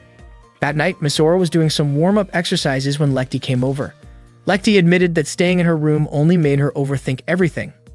Moments later, Riko joined them, declaring that tomorrow would be the day when the goddess, referring to herself, would finally show her true strength. The three of them trained together under the night sky, while Kanata watched from a distance. He could tell they were nervous, but he also knew they had grown so much stronger. The next morning marked the final day of the Miss Gun tournament. Students gathered at the arena, filling the seats with excited chatter. Lloyd and Chloe were assigned to security duty, making sure the area was safe. The stands were packed with students eager to witness the final battle. Kanata walked with Fireteam E601 toward the arena, and the crowd erupted in noise as they entered. Misora was overwhelmed by how many people were there and by all the cameras pointing at them. Lecty looked nervous as the audience's eyes turned in her direction, so Kanata gently patted her head and told her to relax. The crowd seemed confused as to how the so-called traitor team had made it to the finals. Some spectators even accused Fireteam E601 of using unfair methods under Kanata's coaching. Misora realized that most of the audience wasn't rooting for them. Riko, trying to lighten the mood, claimed that ordinary people simply couldn't understand the beauty of a goddess like her. When Fireteam E227, Yuri's team, entered the arena, the crowd cheered loudly in support of them. To everyone's surprise, Fireteam E571 began cheering for Misora and her team instead. Ami shouted for Fireteam E601 to win the tournament, which gave Misora and Lecty some relief. At least they thought not everyone was against them. Soon, the final match between Fireteam E601 and Fireteam A227 began. Kanata once again patted Lecty's head, reminding her to stay calm. Misora also felt nervous, knowing they were about to face an incredibly strong opponent. Kanata and Yuri sat down to watch the match. Yuri told Kanata that he shouldn't sit next to her, as people might start talking. But Kanata simply smiled and reminded her of the promise she made, that if her team lost, she would join Fireteam E601. The referee blew the whistle, signaling the start of the match. Lily quickly led her teammates in an attack. She fired shots toward Fireteam E601, forcing Misora and the others to dodge. Misora took to the air, while Lecty faced off against Shayla. Lecty successfully blocked Shayla's sword strike and told herself she wouldn't lose. Their battle continued fiercely, and Shayla admitted that Lecty was impressive. Craig fired an arrow to protect Shayla, but Lecty managed to block it, although she was shocked by the explosion that followed. Shayla swung her sword toward Lecty, but Riko's shot intercepted it just in time. Riko declared that she wouldn't let anyone lay a finger on Lecty. Lecty thanked her and quickly retreated to regroup. Meanwhile, Misora was still flying to evade Lily's constant attacks. Some spectators began mocking Fireteam E601, saying they were only running away from the fight. Even the academy head commented that the match seemed like it was going to end in a boring way. Meanwhile, Chloe was on duty guarding the area around the tournament, even though she really wanted to watch the final match. Lloyd called out to her, asking her to check behind the gate because the team's station there wasn't responding. Chloe hesitated, thinking that it was unlikely for the mysterious man to attack the place since almost all the Sky Wizards were gathered there. At that moment, Misora kept running, dodging Lily's attacks. Lily urged her to fight back, but Misora admitted that her strength wasn't on the same level as Lily's. She continued to evade without counterattacking, which made Lily realize how unpredictable Misora's movements were. Misora deliberately tried to provoke Lily by calling her a loser who couldn't even cast her spell properly. Lily responded that running away wouldn't help Misora win the match. But it turned out Misora was actually luring Lily into a specific position so that Riko could aim at her from a distance. Lily barely managed to dodge the shot. Misora dove down from above to strike, but Lily activated the blade at the end of her gun, slashing Misora's leg. It seemed Yuri had already predicted this outcome. The audience grew restless, wondering why Fireteam E601 kept running away, making the match dull to watch. Even Ami couldn't understand what Mizora and her teammates were trying to do. They didn't seem like the same group that fought Fireteam E571. Shayla tried to encourage them, hoping Mizora and her friends would face their opponents head-on soon. Yuri calmly stated that she already knew Fireteam E601's weakness lay in their fighting style. If used correctly, though, that very style could turn into their greatest strength. She wanted to see how far Fireteam E601 could endure, and to watch Kanata's tactical plan fall apart. She then commanded her students to finish off Fireteam E601. Shayla pointed her sword at Lekti, the archer prepared to target Riko, and Lily signaled her teammates to end it together. Proudly, Yuri announced that the battle would soon be over. Kanata admitted she might be right, but reminded her that no one yet knew who the real winner would be. Yuri explained that she understood Kanata's plan. Fireteam E601 would start by retreating to make Fireteam A227 underestimate them, then counterattack once the time was right. While Lekti and Riko fought their opponents, Mizora flew upward, activating her weapon. Yuri noticed that Mizora's target was clearly the team leader, but she was confident Lily could anticipate the attack, dodge the strike blaster, and keep a safe distance. Lily kept firing at Mizora, believing she would soon use the strike blaster. Kanata pointed out that there was one small flaw in Yuri's prediction. That was when Lily suddenly realized she and her teammates had walked right into a firing line. She shouted for Sasha and Greg to move away, but Mizora only swung her sword without shooting. It was just a feint. Kanata had foreseen everything. After seeing Mizora's previous battle, Lily and her teammates had grown overly cautious. Lily, realizing she'd been tricked, grew frustrated and attacked again. Yuri warned her not to lose her temper. Kanata mentioned that Lily was still falling for the same trick, chasing after an opponent who kept retreating, making it hard for her to think clearly. Yuri asked Kanata if he had planned all of this from the start. Kanata confirmed that the match had been unfolding exactly as he had anticipated. He explained that once it was too late to realize who was truly being hunted, the result of the battle would already be decided. At that moment, Mizora was the hunter and Lily had become her prey. Mizora kept flying with Lily firing from behind. When they reached the edge of the field, Mizora suddenly shot straight up, and Lily followed, thinking such a move was pointless. Mizora then stopped midair and aimed her weapon directly at Lily. At that same moment, Lily stood in line with Greg and Shayla, right within Mizora's firing path.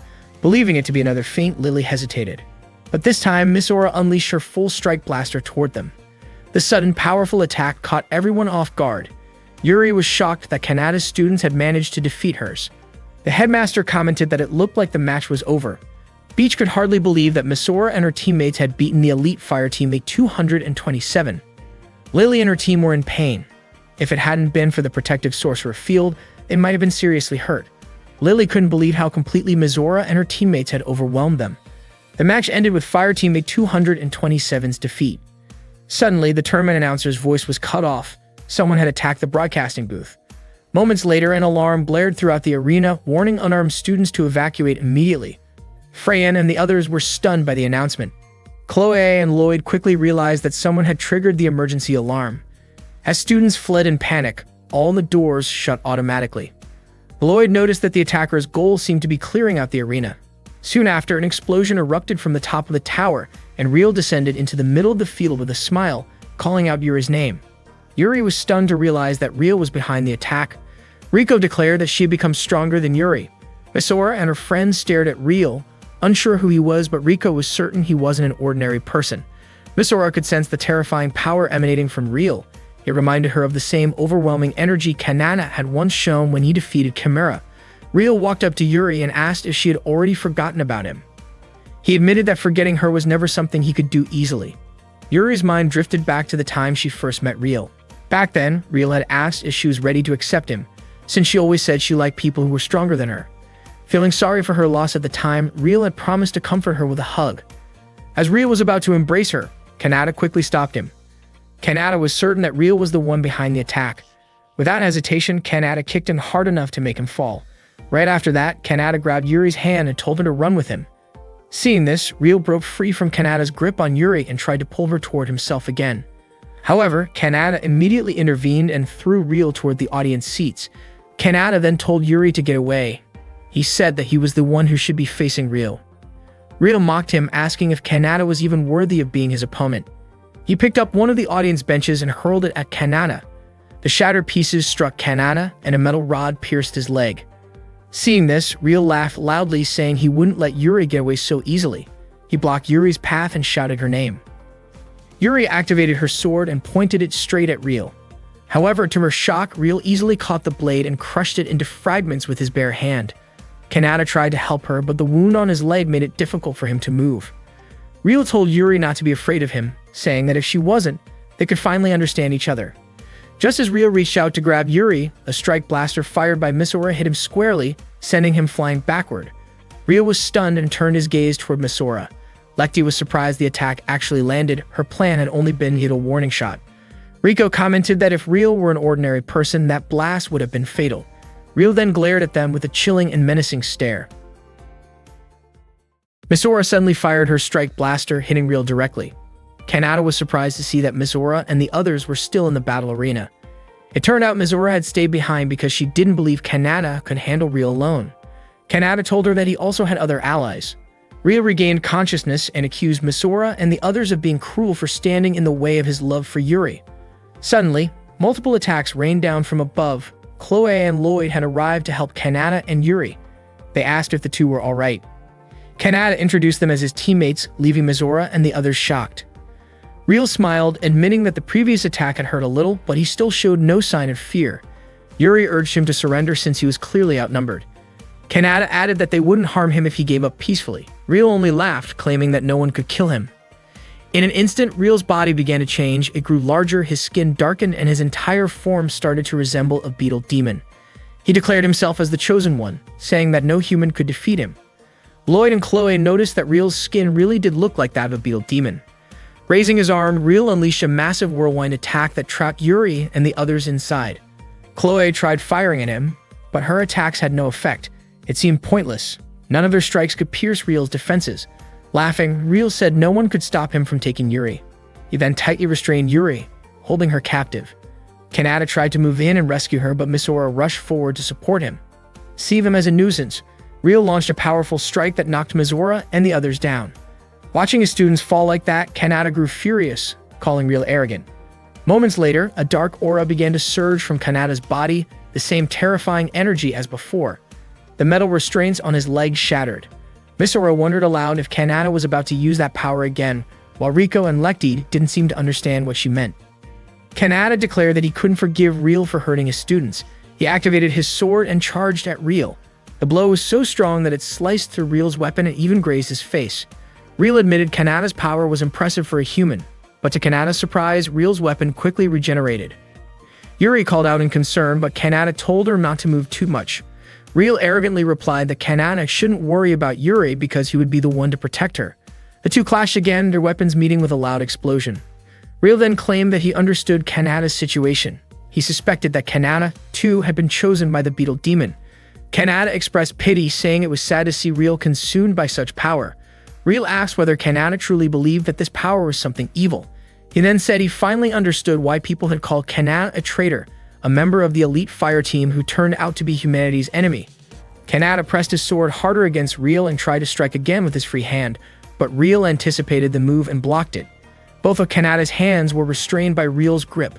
Real then tried to counterattack with his knife, aiming at Kanata. Seeing this, Yuri screamed out in fear for him. Real laughed, saying that Kanata's time had come to an end. Kanata told Real that his students were truly incredible.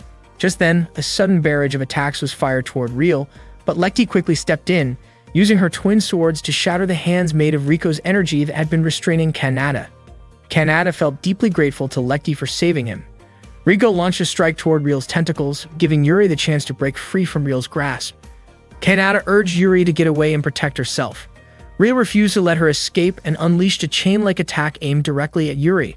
But at the last moment, Kanata stepped in, sacrificing himself to shield her.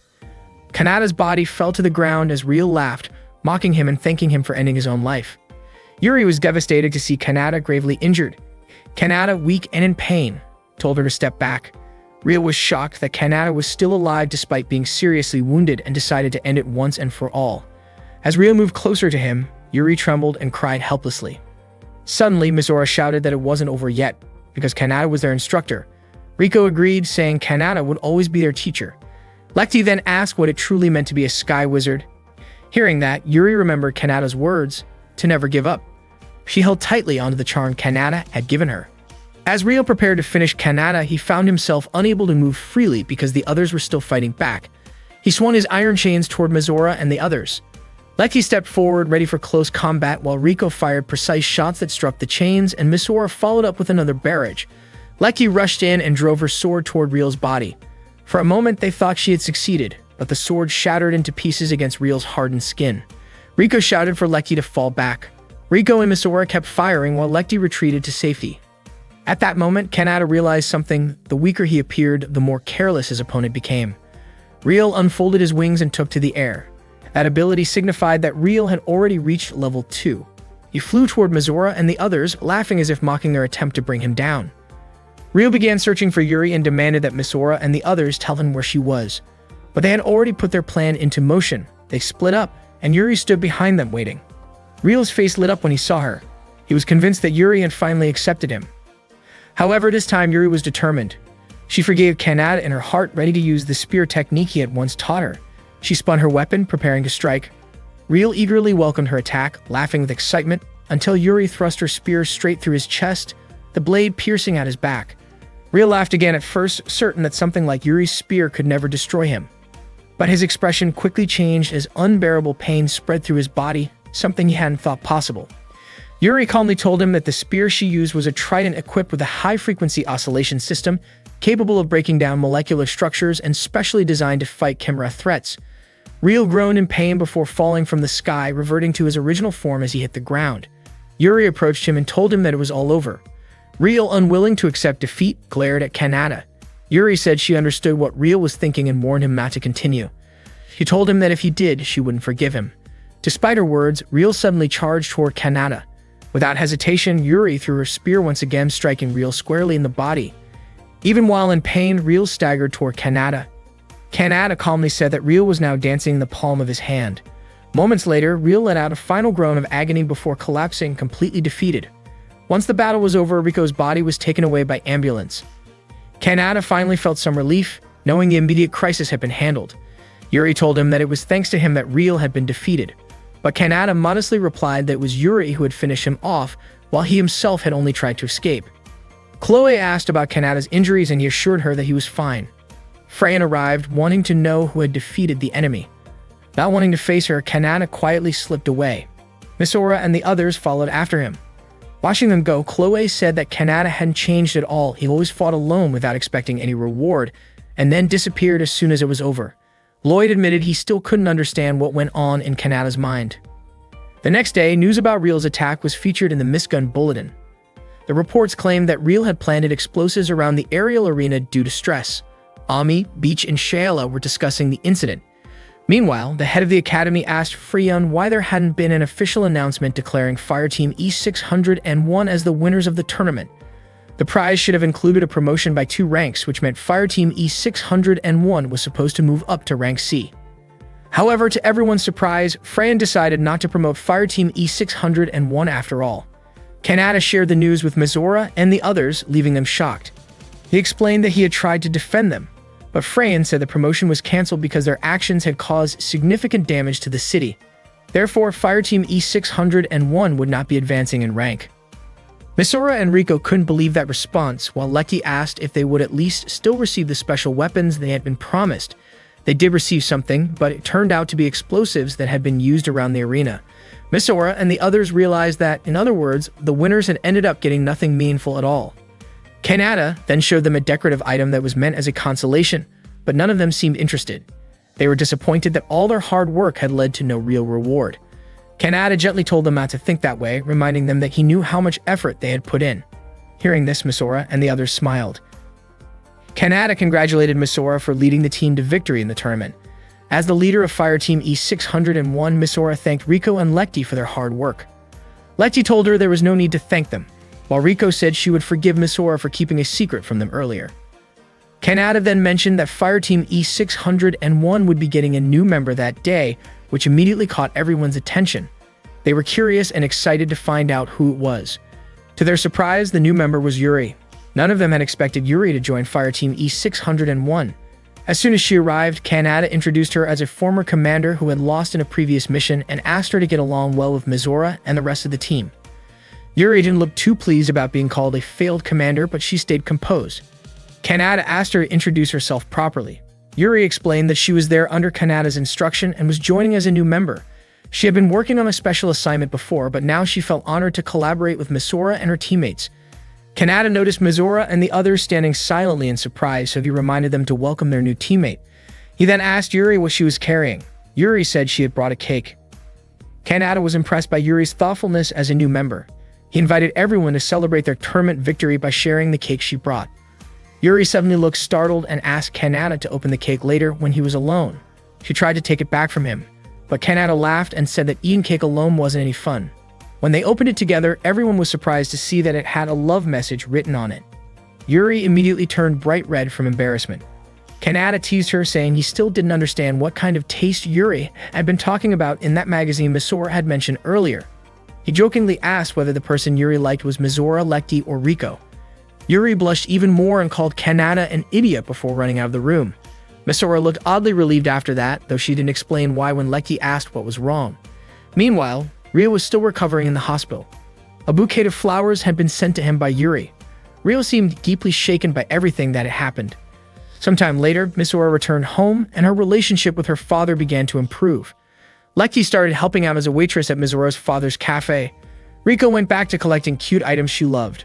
Freyan, while at work, found herself looking at an old photo of her and her younger sister Rico smiling softly. The next day, Fireteam E601 resumed their training. From that day on, Yuri flew alongside them during missions. Kanata watched them from a distance, feeling genuinely happy. For the first time in a while, Miss Gun felt calm, safe, and peaceful.